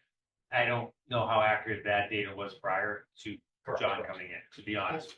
To your point too, that you made earlier, if you look at, you know, if you put up the Yale and then, you know, JCS and LG, it could be that grade level you mentioned. Exactly. You know, Could so, be a I mean, cohort, so this right. data, the 21-20 at the Yeah, Yale we can could have break been- that, we can, I mean, We can follow we this over. we data, so we we can have break this parts down through. in lots of different ways, which we do. I mean, we know there's certain grade levels that are struggling, right? And so we're trying to address that over time. I've also seen grade levels that have struggled and then have improved, right? So, you know, there's multiple factors that get involved, you know, in breaking down the data. So I'm by no means a PBIS implementation specialist. And I've never claimed to give many hats. It's certainly not in my bailiwick by any stretch. However, I think I'm fairly decent at digesting data. And so I guess, actually, my first question is, I noticed we have the triangle report on everything except for the high school. Yes, because it's their first year of implementation. Okay, so we don't have data there yet. So I actually have a couple of problems with what we're looking at. The first of which is, and again, forgive me if I don't understand this correctly, but when you talk about fidelity and you talk about, say, okay, we implement this program and these are the expectations, and do we see the expectations we think we do? How do you prove causation? How do you prove that your program is actually why they're either improving, not improving, et cetera? Oh, that's a great question. That's one of the challenges, especially in school scenarios, because we can't always turn it into an experiment where we have that clear conditional group or we have that clear before and after. Unfortunately, right now I don't have access to that before and after data to be able to show you that clear kind of defining line to say, okay, so when we started doing PBIS, these are the changes. We basically started tracking the data as soon as we started tracking. Right, but I don't think it's even that simple to say, okay, prior to and post. Because you don't wanna confuse causation and correlation, right? Like, Correct. so. I mean, the reality is here, COVID could be a causation for something. And we're saying, oh, look, the program is doing this or not doing this or whatever. You know, in 2020, 21, when kids are all remote, you know, maybe there's less, you know, because all of a sudden, instead of interrupting, they're just, and they're like walking away. So you just cut them off. That's why the phrasing of this is interesting. Like, I can't say PBIS caused this. I can't say it did this. I can say it may have contributed. There's a lot of factors, like I said, it could be. And this is why I'm not sure we really have anything yet. And this is not to say that PBS is, I'm not dismissing it, but I'm saying, I don't think we've really shown that we have anything yet at all. In fact, I would actually make the argument, like, if you look at some of these ones where the data starts with very few referrals and it increases, those are likely the most accurate, right? Because like anything, as you do it for a longer and longer period of time, you get better and better at it, right? So the teachers who in the first year are like, is that a referral? I don't know, whatever. By the fifth year, they are referring and saying, okay, that's a referral, that's a referral. So you should actually see that progression where it actually increases. I hate to say that, but it's the reality of data, right? Yeah. So, and they kind of bring it back to what Nick said. I'm not sure what to do with the data when I see it, and I say, okay, you know, I think for Yale, we had 5 years. We had 5 years. It's 2-year school, so I'm not sure what I take away from that. Like, you know what I mean? Like, it's okay. If the yellow went from a massive yellow and red to shrunk down to almost nothing, that would actually tell me not that this is necessarily working. It would tell me there's a completely different cohort of kids in there. So I don't know what to take away from this. And again, I'm not trying to be dismissive of the program. No. I'm just saying, like, I don't think this data really, if I'm being quite honest with you, I don't think data shows us anything yet. And it may never, quite honestly. So I guess it circles back to my original question of how do you know that PBIS is causation and not just simply just something else that's in the background? Well, I mean, I think from a scientific standpoint, which is that's not way, if you look at the research, if we did like a deep dive into research, there is it's one of the most researched programs out there in terms of what we're trying to accomplish. You know, we look at it and I look at it in different ways. I think that the value to this is not necessarily year to year, although that's nice to look at. I use it, or we use it, I think, and I think as we do more MPSS, we're going to have IMPSS, we're going to have to use more of that. So looking at the data, both at the year level, but at even more granular level. Right. So that's when you start looking. So that's probably the right way to look at this, right? Is not to look at it year over year for the entirety of the cohorts of the school. Right. It's probably to say, you know, student X, you know, as a whatever first grader had 5 referrals. Right. As a second grader, he had 3, and by the time he got to third, he had 1 or less. Right. And this is what PBIS is doing. Or you could look at it and say, okay, we put this in with this group of kids, right? And I'm just going to use the cafeteria. We had a problem in the cafeteria. We looked at the data where we decided these are the expectations. We taught the expectations directly. Maybe we made some changes to the environment as well.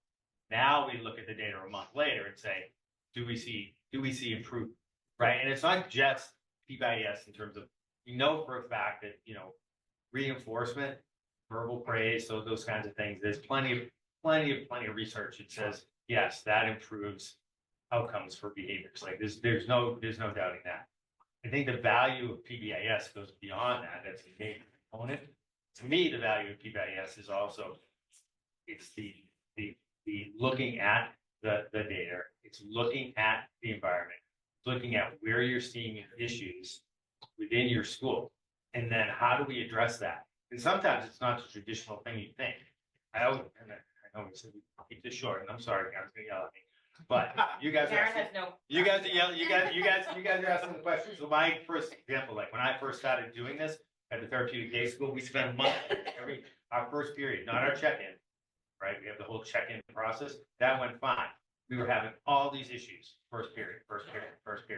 And we kept trying, we tried the behavioral stuff, we tried the reinforcement, first period, we couldn't get past it. But we kept diving into the data. And believe it or not, what it came down to is what got to us was, wait a minute, what's happening? Let's keep backing this up. And we realized our bands, think about it, therapeutic day shifts, were showing up, and they were all sitting on the bands for like 20 minutes before the staff came and got them. So all these beeps were happening. But our check-in system was so super structured that they didn't have a chance to carry those into that. It wasn't until they got to first period. So what we learned with our PBS data and our process of discussion was, we need to call the band company and say, stop getting here so early and change that. And guess what? Our data showed that our intervention was correct, because it's not always about, what I like about PBS, it's not always about just the kids. Yes, I love the hashtags. I love recognizing the kids. I love doing all of that. I love that we can target a kid who maybe can't meet this expectation, but we need him to go from here to here, but he's doing it in the same way that his peers are doing it. He's getting reinforced in the same way. I love that. But what I also love is it holds us accountable to look at our systems and how we're implementing our systems. Is that, to me, is almost more important. In some ways, it's not the shiny bubbles and, all the things which everybody likes. And, sending home 256 good calls of the day, since, is great. Like, I think that's fantastic. It's a nice connection. But there are things that we've changed within our systems. And I would like to get there at high school, honestly, because I'd like to be able to deep dive into our systems a little bit more to figure those pieces out. So it's not as simple sometimes as how people perceive PBIS. It's a much more complex approach to behaviors, expectations, school readiness skills, perseverance in those kinds. And that's a good answer, because the other thing I always worry about with these things, I've talked about before, is, people, the worst thing you can have is confirmation bias, right? You say, this is what we expect. Oh, and we saw it. Well, yeah, you didn't see it. You want. You made the so you report. want- right. So I worry about that. So the idea that you have this issue in first period, you're like, I don't know what it is. I'm not going to go in and say it must be this or must be that. I'm going to just look and see what's going on.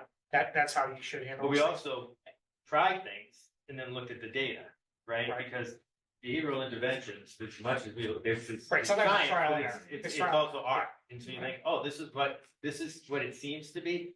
But when that data says, no, that's not, that's your interventions aren't being effective. Well, then we need to look at different interventions.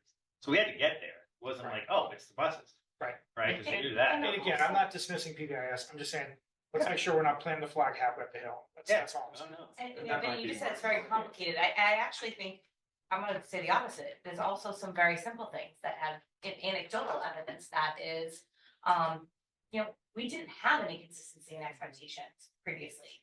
You were a second grade teacher, and your procedures and your expectations for your students could be night and day for the person next door. And then they go on to the next grade level. There weren't consistent cafeteria expectations. And, it was a huge problem when LGN and JCS would come together in the fourth grade at the L. We spend a lot less time having to review some of these things because we're teaching children what the expectations are. We always say they can't do it if they don't know how. And so we're teaching them how to act and how to walk and how to be a student. And that's really powerful too. So that's anecdotal. Anything else? Good job keeping it short, Vince. You're just an easy One target. question. I know. 10 parts. Thank you. Thank Thanks you. for reporting. Thanks for staying so late. Okay. Yeah, appreciate it. All right, so next up. We're really gonna be short. I Okay. promise. I promise. We'll see. She is running out there. She's like, let's.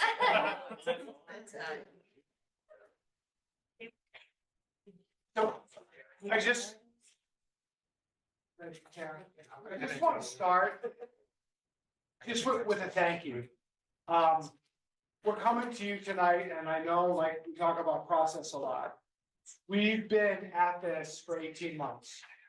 Jen started this work along with Gia and along with all of our elementary school teachers, our curriculum council, and our field test teachers. The volume of work that has gone into this and the level of detail that's been provided is up here. The level of conversation, collaboration, communication. I just want to make sure that the public understands how much time and effort everybody has put in to bring us here tonight. So just a really public acknowledgement and thank you to everybody for this. Okay. Thanks. So just to give a little bit of background, our last adoption was, I believe, in 2016, Point Wisdom. And in 2017, the elementary frameworks had changed. And really what folks were looking for was what they called an evidence-based literacy program. So previously, any vendor, any publisher could slap on a textbook, Massachusetts state approved, Common Core state standards state approved. But it was a meaningless designation because there was no vetting source. So there are two sites, one is called Ed Reports, the other is called Curate, that really do a deep dive. And they are the consumer reports, so to speak, for instructional materials. And really what they require are complexity of text, rigor, representation of cultures and different cultures and perspectives, engagement, making sure that our screening assessments make sense, and a connection to the IMTSS process. And I just want to diverge for one moment. So all the work that we've done from PBIS to this work here, to our conversation about budget, educationally speaking, it circles back to that layering of support. I know that triangle, and then in the case of PBIS, the graph, you know, the elongated rectangle, but that's what it all circles back to. And in our effort, we really were looking for what we call those high quality evidence base. And in fact, part of the council's non-negotiables were if it didn't meet the all green, which is the highest standard on Ed Reports, we didn't even review it for consideration.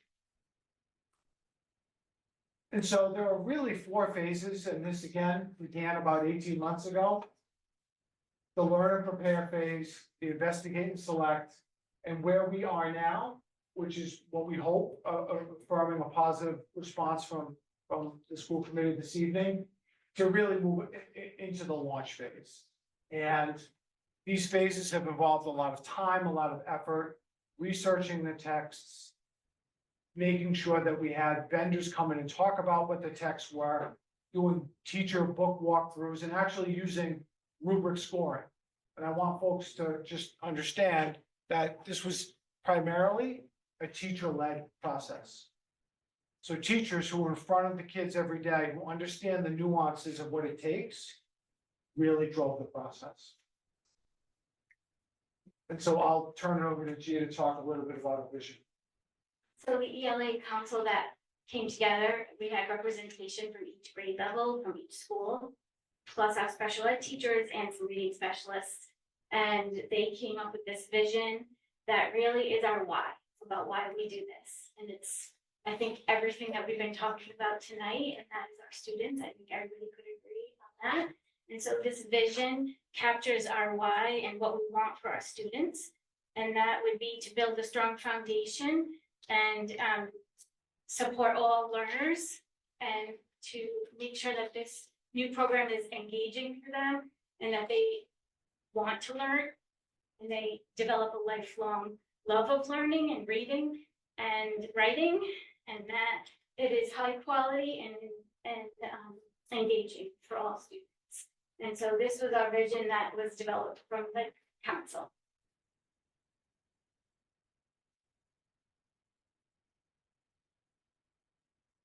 Uh-oh. I gotta get in the right spot. I need a new battery. Vinny broke it.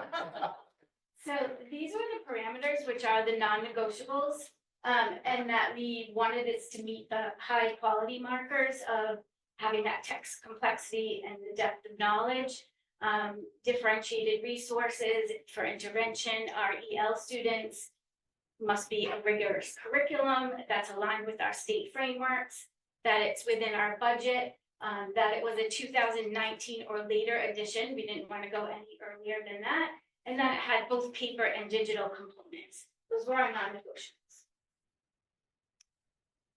Our priorities were that it was student-centered and engaging, quality and diverse literature, incorporates reading and writing together.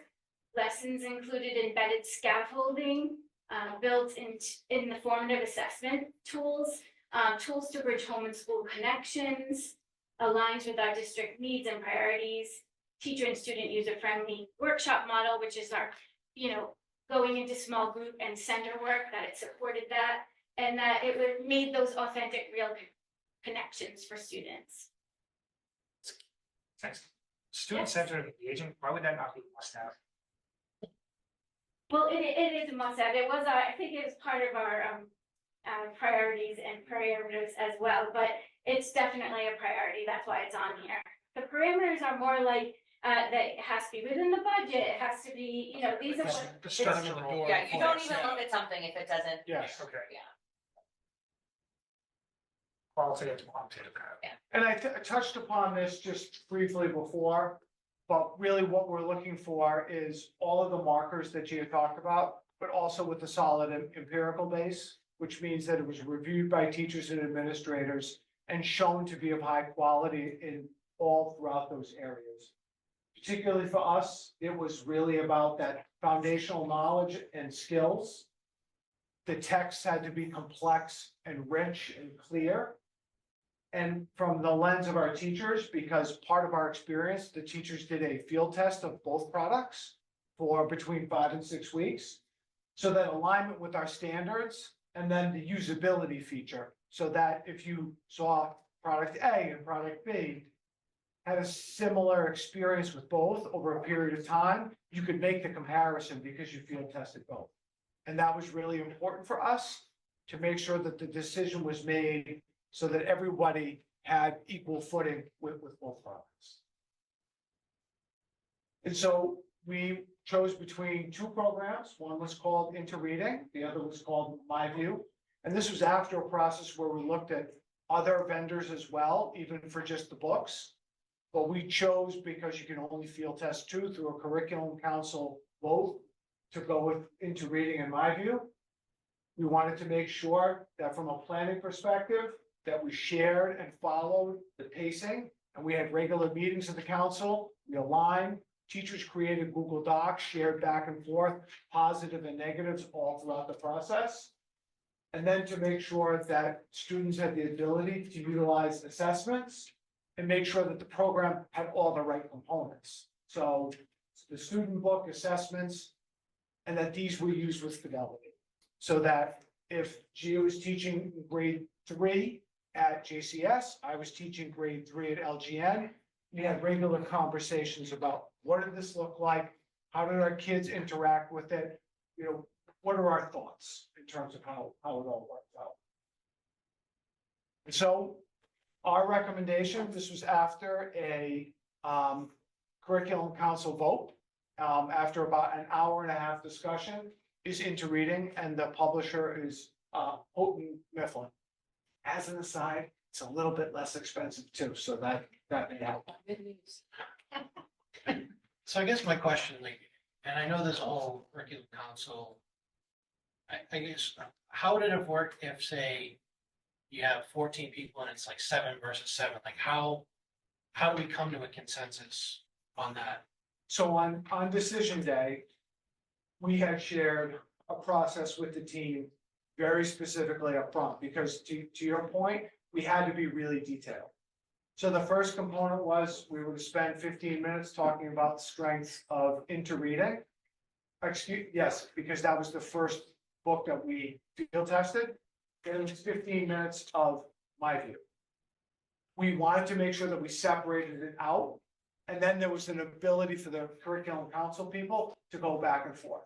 So one of the themes that really emerged in that conversation was that the Interreading component with those foundational reading skills, K-2, which is really the ages where kids are learning to read, whereas grade 3 kind of demarcates then reading to learn. The K-2 folks were super passionate that the interreading component was deeper, it was richer, it was more clear, it was more robust. So that was really a marker. And so in the rubrics that we scored, our teachers were amazing. Some of the rubrics, I kid you not, they were 20 pages with level of detail. And so it was a solid majority for interreading. I wouldn't call it, it was not unanimous. And my view certainly has some strong features. What we've already done as a council, we're organizing a group to look at the interreading points that were identified for areas of improvement, to meet with the folks from interreading, so we can have that conversation about, we field tested this, here's what we liked, but as we launch, we need your support with this. Because we want to be proactive in addressing teacher concerns up front. Mind you, these are minor concerns, they're not significant. But our role in this process is to get everybody as prepared as possible, so that when we enter with a lot of positive momentum. I'm curious on the classrooms that trialed out like each program. What, like, are they continuing with interreading with like the books that they had, or like my son was in one of them, so I got the My View book home. But I'm just like, and then is there a setback because there was a small amount of time, like I guess. I do. It's a great question. So here's our plan. I was a little bit presumptive and I jumped the shark, so to speak, because I did ask the folks from interreading to send us the rest of the year's materials for field test teachers, so that students that had that experience could continue. They've agreed to do so at no cost. By the rules, it's within your purview to approve first. And they haven't gotten here yet, but I wanted to make sure, affirming a positive vote, that we were ready to position teachers for that. Thanks for asking that. Many teachers ask that too. Yeah, well, yeah, I'm just. About 330. 330,000. Around business. I gotta open up a curriculum store at bus stop. This is a question I always ask with any curriculum. What was the separating factor of interreading over My View? What is the one thing that was kind of like, this is what's doing it? And then what was the one con, if you will, of why was My View that close to possibly being our next curriculum? Okay. Makes sense. I think the one indicator was when you were to weigh out the level of detail, precision, and quality of materials and ease of instruction with the foundational literacy skills in K-2, that was a really strong marker, because the difference there was, I think, it was noticeable. And the folks at K-2 were really clear about that. Some of the folks in the 4-5 strata felt like the My View component was a little bit more streamlined and straightforward for the older students. But there wasn't a significant disparity, but it was enough that we noticed the trend. But even again, like, to address that point, we went back to the vendor and I said to Cindy, I said, we want to be able to sit down with you and just kind of unpack a couple of the areas for optimization before we get started. And then I guess, what does My View do better than interreading that we're gonna hopefully talk to Cindy and figure that one out? I think the component, and correct me if I'm wrong, Gia, was, I think, timing and pacing with the older students with interreading need some tweaks. Whether it's done from the vendor level or whether we decide to do it on our own, I think the timing will need to calibrate that to our norms here. I apologize if I missed this. This is grant funded. So we have applied for a grant through the Department of Education for high quality instructional materials. Dr. Ackerman applied for it probably in October. And we are still waiting to hear back from them. We also put 50% of it towards as part of capital, which will be remain TC. And it's also part of our budget as well. So it's, we're really hopeful that It's so. So my first question is the grant covering it? If we got the grant, would it cover it? it would cover 50%. Okay. And so one of the things that we've done in the past is entered into a multi-year payment with publishing companies, which has been very, you know, they want their money, right? So, and they want you to pick their programs. So How they're many is typically multi? willing to work with you. I've done up through 3 years. Okay. So we could potentially, you know, say, okay, we can give you the 50% right out of the gate because it's grant funded. Could we work with you to pay the other 50% over the 3 years? So, and we have a capital request, which. Yes, Might not. I don't be know. greater than Yeah. that. Okay. We have. Do we have an yeah. expectation on hearing back on that Absolutely. grant? Yes, so last year we actually received the grant around mid-March. That's how we paid for the ELA program here at Norton Middle School and the math program here at Norton Middle School. So we're hopeful that we'll hear from them sooner rather than later. And you said that right now we have 150 this in our current budget. We have 165 currently in our current budget. Again, as you know, conversations we've had earlier today, we're going to have those conversations. So, I mean, I hate to say this, but I don't, this is a tough one for me right now, quite honestly. And so what I would say is, I think it's important for the group to look at the program itself and say, you know, if the funding is there, are we willing and able to move this program forward? And then we have to take a look and see, okay, we did get the grant, we were able to get it for, you know, whatever that cost was, so we have that first initial payment. Is there a way for us to do it over time? What's our current program?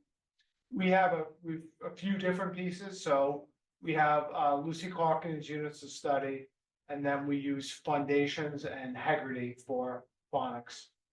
K and one. Lucy Cox, like. If I'm wrong, reading specialist, but there's a lot of controversy around Lucy Cox. So right now, we're in the middle of the reading wars. Again, right, so reading wars are back. There's a lot of conversation about whole literature. Are we teaching children, you know, from this perspective, or are we teaching children from, you know, phonics first? And, you know, what we've always done is we have always supplemented. Lucy Calkins was not purchased for Norton as the be all end all. We've always supplemented with foundations and other things there too. I think one of the most important things about a new curriculum is the consistency of core instruction for teachers. Please interject, that this program is much more structured for teachers. The resources that are available are all in one place. They don't have to go looking for other things.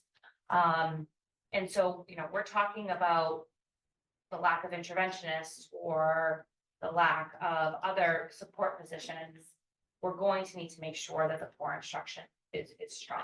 And we had discussed earlier, the whole idea that we need to be proactive because our budget's regular ed and special ed, and part of really that tier one component is catching kids before they get referred to special education. So ensuring you have an evidence-based program that's taught universally in the same way for all students starting in grade K, I think would really go a long way to satisfying all of those ends. And was there any feedback or thoughts on, like, obviously, we're talking about kids who were either born during the pandemic or are, you know, had remote learning during the pandemic. So obviously there were gaps that need to be filled. And did the teachers feel like this program was able to fill in those gaps and then help to meet, you know, great expectations and standards? They did, and Gia can, like, we had, and again, we don't have to go through the slides, but the teachers had very specific comments and very pinpointed feedback about why this was such a win for us. I have my own personal opinions on Lucy Calkins, so. I mean, I think one of the other areas that I've always looked to do since I got on the school committee anyway was the reading percentage of what our students are reading at. I remember Joe was saying at one point it wanted to be 90% and we were well below 50%. So, I mean. Depending on what assessment you look at, yeah. Yes. So I mean, I think doing something that's going to hopefully help our teachers and in turn help our students is smart. When we talk about the money, $330,000 is a lot of money, obviously. We have $165,000 in this year's budget. In the upcoming budget, which now that we have new information, that changes part of things. What are we gonna have any savings this year? Well, we were. I think there's just too many unknowns right now. Yeah, so. Yeah, I have a hard time voting on this, not without knowing the money out there. And we don't. The problem is, though, is I don't wanna also, quote unquote, golden handcuff ourselves. That now we don't do it, we wait too long, we can't get everything in, and now we have our kids set back. Doing Lucy Hawkins or whatever for 2 months, and then we're trying to, like, I don't know. How much time do we have? Yeah. Not Before much, we need an honestly. answer. I could certainly work with the vendor. You know, we've been very, If you're gonna give them $330,000, they'll give you time. and I've been very honest all the way through the process, kind of explaining what it is, even going back, you know, to Jen's point, talking about multi-year payment plans, because even with the, you know, without the new information we received tonight, there are layers to this. So we could, if there's a need to kind of create the space, you know, even perhaps there could be, you know, an ask for an approval of the program itself pending funding availability. It seems like Part it's of the me right. wonders if we should at least table this discussion to see if we get grant funding for half of it, because if the grant funding says no, we sure as heck cannot come up with $330,000. I would be more apt to say, maybe we could come up with 3 years at, you know, whatever, 40,000, whatever, I don't do math, so. I mean, not that we can this year, but I mean, if we're not getting half in a grant, then I'm hesitant. So what we could potentially do is we say that, you know, you vote to approve the program as the next curriculum for elementary ELA. Pending funding. I think that's super big. What is it? Or like, I mean, What does that I mean? would hate for them to, you know, so much work that's gone into it. Yeah, I hear you, and but say- listen, but Jen, this is the thing, right? Like, so, and I'm super appreciative of the work, and it's not that I don't wanna have this program. But we need to make very, very hard decisions right now. And 330,000, it's a third of $1 million that we're talking about here. You know, we have to consider the possibility that may be teaching positions that we need.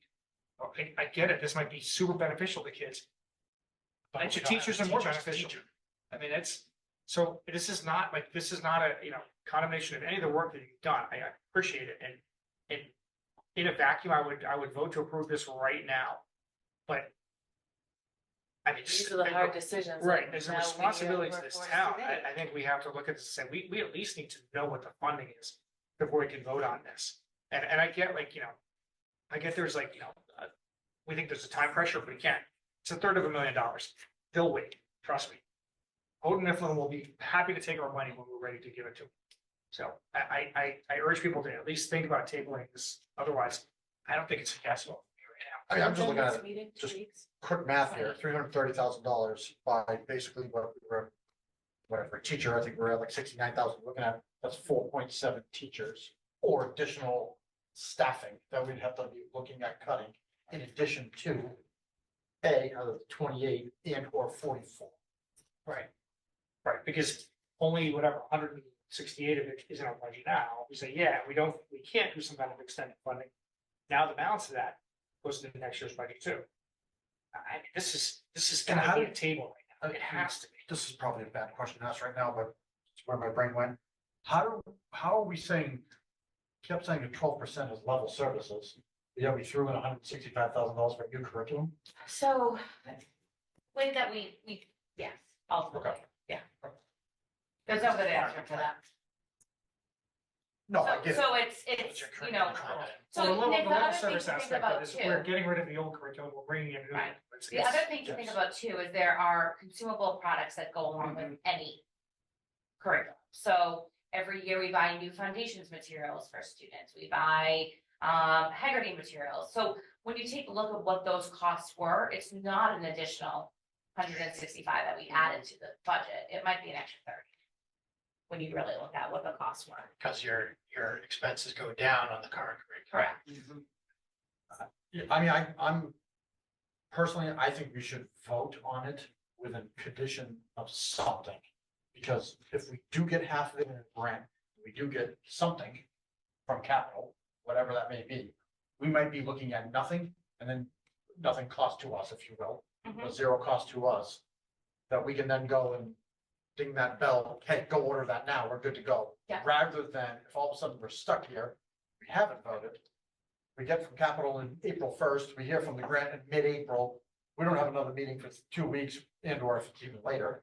Like who, like, I don't It's know. really Yeah. up to the committee. Well, whatever you guys want. I guess what's the turnaround time for this? Like, if we table this till, say, end of April, whatever that may be, we should have the grant. We should have some idea about capital. Is that still enough time for implementation? Like, what's the turnaround? It would change the curve, so it's certainly doable. So I want to start by saying that either pathway is doable. In the most optimal position, we'd be able to order sooner, have the materials in, and then offer the first round of professional development prior to the end of this year. So that we could give all of the teachers the manuals before they left, have the materials here ready to go, and then offer to teachers over the summer that opening round of PD. Now, if that's not possible, those other dominoes would fall into place. They just would fall into place a little bit later. Correct, which is then going to essentially set back whatever September, October, November is essentially wants to look like to pushing everything back. Is now a rollout. We could figure out a way, because we would never have our educators enter a space with a new curriculum unprepared. If it came down to waiting till April, we'll figure it out. We will figure out a way to make sure the teachers get what they need.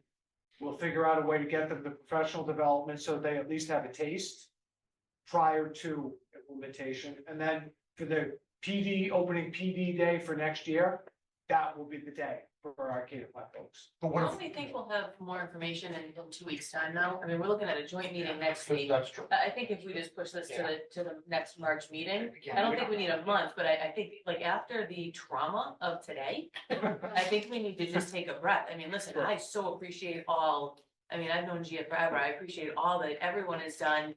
But this is one of those hard decisions that we are now, and I just think to spend $330,000, we have no idea after what we were just told today, we are, I just. I get that it's an optimal decision. We're not in a I position. know, I absolutely want to say 100% yes. It makes total sense to do this.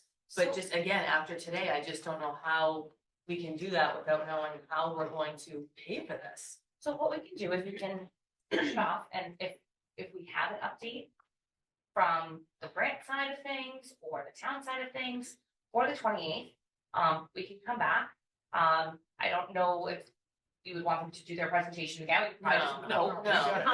Yeah. And we can make that decision. If we do not have that information, we have a meeting on April 11th. So, which is before the break, and we can learn at that time. So, I want you guys to be sure that you're feeling comfortable. I know, I did say to Dr. Ackerman earlier today that I feel really bad. We're gonna go present this ELA curriculum timing. after our budget hearing. I mean, maybe we should put it first, but like, I did say that to him earlier today. So, and I do believe that there are definite options for us in terms of working with the publishing company. So maybe we table it for at least 2 weeks. You kind of go on your end and see what the options are. We'll try to work on our end to see what is gonna happen with us, with capital. I mean, I don't even know how this trickles down to that. How are they gonna do that, right? I don't know, If but I what just we're think we hearing need is more correct. information. I think we need more information about the budget. I mean, if you guys would have come to the last meeting, this would have been a no-brainer right? And then we would have been, struggling right now saying how we're gonna do Oh, this. man, we're screwed up. But just, I think with what we just found out today, we just have to pause and just take a breath and get some more information. Oh, More funding. just appreciate the opportunity, to Yeah. speak and present, and just, again, just the work that's gone in. And again, my hope is this becomes an exercise in delayed gratification for all of Yeah. us, because the level of work and detail that's gone into it has been just awesome. And I just want to say, again, publicly, just thanking everybody for, everything that's gone into it. Yeah, and we agree. Yeah, we appreciate the work. Please do not think for a second that Right. this is no, we disagree with you, we don't like the program, No. whatever. I love it. I wish we could do it. I wish we had infinite money. We don't. This just couldn't be a worse year and a worse day of the year. to Right. bring us forward. We definitely get the ultimate bad timing award. You do. I do want to say in defense of this work in this program and having a new program, it is critical. I just want you to know how critical it is to have something that is up to date, something that's meeting DESI's guidelines. Right now, I think it's a struggle to meet those guidelines. So I do want you to know how critical it is. 100%. Yeah, and I appreciate you saying that. I totally hear what you're saying. I just. Especially with the cuts. Yeah. And that's the problem, right? This is, we're cutting critical things. Right. This is exactly the problem. Once again, Well, I here mean, we it's, are. if we're cutting teachers to implement a new curriculum, we're gonna have to staff to. It's gonna be a reality in some of those grades. Not that we're cutting all, like. The program is to create a strong core, so strong tier 1. And so without tier 2 support, you're gonna need a strong tier 1. Yeah, I mean, Totally makes sense. spot That's on, fine. Oh, that's, that's fine, she is spot on. Yeah. And nobody disagrees. Yeah, this is the dilemma that we're gonna have now, right? We're picking and choosing. Yes. Absolutely terrible. All right, let's just if we can table it for 2 weeks. Yeah. Let's just come back. You guys don't have to present. We already know all the good stuff. Like, we're good. Let's just see Thank if we you. can gather some more information. Okay. Just take a breath from today and come back in And 2 weeks. I will do a deeper dive as well. I'll circle back to the vendor and kind of talk through what we've talked through and see what the next steps. Yeah, will just be. different scenarios Yep. maybe on there and to Yeah. work with I us. mean, maybe if you tell them what's going on, maybe they say, hey, you know what? We can extend it over 5 years, or Right. we can give you we can give it to you for whatever, 270K, whatever. No, Listen, at this point, It's not happening. I'm the only school district in this. And I've been up, because I've said it just in the process, I've been very open with them from the very beginning about what is and what isn't through the whole piece. So I'll certainly take our information back and update them, and we'll see where that goes. Okay. Yeah, okay. Thank you so Thank you much. guys. Thank you for your Guys. time. Do we have anything under other? I just wanted to remind everyone that next Wednesday, the 20th, is the Norton Community Steam Show at Norton High School.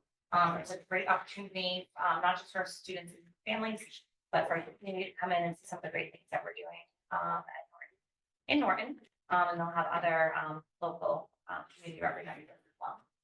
I just have one thing as well. Just want to mention that the It Takes a Community basketball game is going to be held on Friday, May 3rd at the high school at 7 p.m. For those that don't know, this is a charity basketball game where teachers play against police officers. And we sprinkle in some basketball players or with some high school kids. And all funds go to, or all profits made go to families who have unfortunately suffered a loss of a child or a parent in town, or have a pretty serious illness or financial hardship. It's been a great event. We've hosted at the school for a lot of years. I know they're looking for, and things will be coming out on social media and through the schools, but they'll be looking for donations for concession items, because they sell waters and drinks and snacks and stuff for the kids. There's gonna be the balloon artist back again, and players, of course, needed, and sponsors. Anyone looking to sponsor can reach out to itech.norton@gmail.com. So I have, Vinny? Can I just say, from my perspective and what I do, in terms of like the counseling and support, ITech has been there for so many of our families here. I don't even know what we would do so many of these difficult cases with Tech. So I've never had this kind of support in the almost 30 years that I've done this work from a community organization around the kinds of cases that we deal with. So there's a lot of families out there that I don't know where they'd be without it. So Thank you. say that. Just one other thing, probably. So this next meeting with the select board is what day? They would like to know if we are able to meet with them on Thursday, March 21st. Time 6? We should meet at You need to 7. Yeah. Yeah, if we can get that confirmed by. So select board is all set, ready to go there. We're just waiting to see if we are able to do it. Can I make a suggestion to this? Sure. I know we always typically do a joint meeting. Can we just do it with the select board? Do we have to invite FinCom? Is there a reason why you wouldn't want them there? I just feel like there's too many cooks in the room. Everyone just kind of stares at each other and kind of like us. Well, I mean, they're definitely not. Not Yeah. their appointments. The meetings and the joint meeting itself. The reason why we started doing it with all 3 boards is because if 2 of us met, we were hearing things, but then the 3rd wasn't. So the reason why we started doing joint meetings in the beginning was that everybody was on the same page about situations. Just that collaboration. Right, so communication there. that's why we started doing that, so I'm almost, especially where 2 FinCom members were here tonight, I'm almost nervous to not invite them. Yeah. I think we Because- have to. Like, We have they're to gonna be extend making it, but- decisions as well, right, so. Yeah, I think if you don't, I think you end up having to have a second meeting to repeat Right. the first meeting. Fair. That's just, Just my it's, yeah, it's just, sharing information and just making sure everybody's on the same page and nobody's hearing something hearsay or whatever. I think if it's, especially if it's going to be about the budget, I think at minimum, a quorum of the FinCom should be Yeah. there. If next Thursday's the date, I mean, I have something, I'll just change it. Do we think so? Yeah. Farm? Can you guys all make it on Thursday? What is it, the 21st? 21st. It's crazy. I'm pretty sure I have my calendar. Pretty sure I could. I'm good for it, yeah. Dan, So yeah, I'll be. Justine? I believe so. I just have to check on childcare. Okay, so at least 3 of us. Okay, At so least that's 3 of all, us, all right. so we'll just do that. And I'm sure that's gonna be, because it's gonna start at 7, so it's gonna be another late one. Mhm. And I don't know if this is part of business or not. I think given what we found out today, and hopefully in 2 weeks, we'll have a little bit of a better understanding. I think at some point, we need to kind of reconvene and look through options again. Absolutely. I mean, there were some, borderline crippling decisions that we didn't want to make before, we may have to Yeah. think about it. And I think our team needs a couple days or a week or 2 just to kind of sit Right. down and give you guys some options. And you gotta look at that, you gotta look at the numbers and say, okay, Yeah. Now we have, I think, probably, 4% is not realistic, but now we have maybe a more realistic idea of where we're gonna be, what is 1%, what is 25%, 0 and a cut, like what do those look like, and we can start figuring that out. Absolutely. Because I think, again, there's gonna be a ton of really hard decisions to make. And we gotta start moving for it now. Well, I mean, I don't think we necessarily need to throw away, the blueprint. Essentially. we have to No, add to that's a that. starting, We we're have to starting add to from that there. blueprint. Right, we're starting from there. I mean, I hate to say this. But what we were like, this is what we would, I think that's a foregone conclusion. Yeah. Those are done. Like, I mean, there's no coming back to that, right? So, and I'm sorry, this probably I should have already talked about some of the budget discussion, but.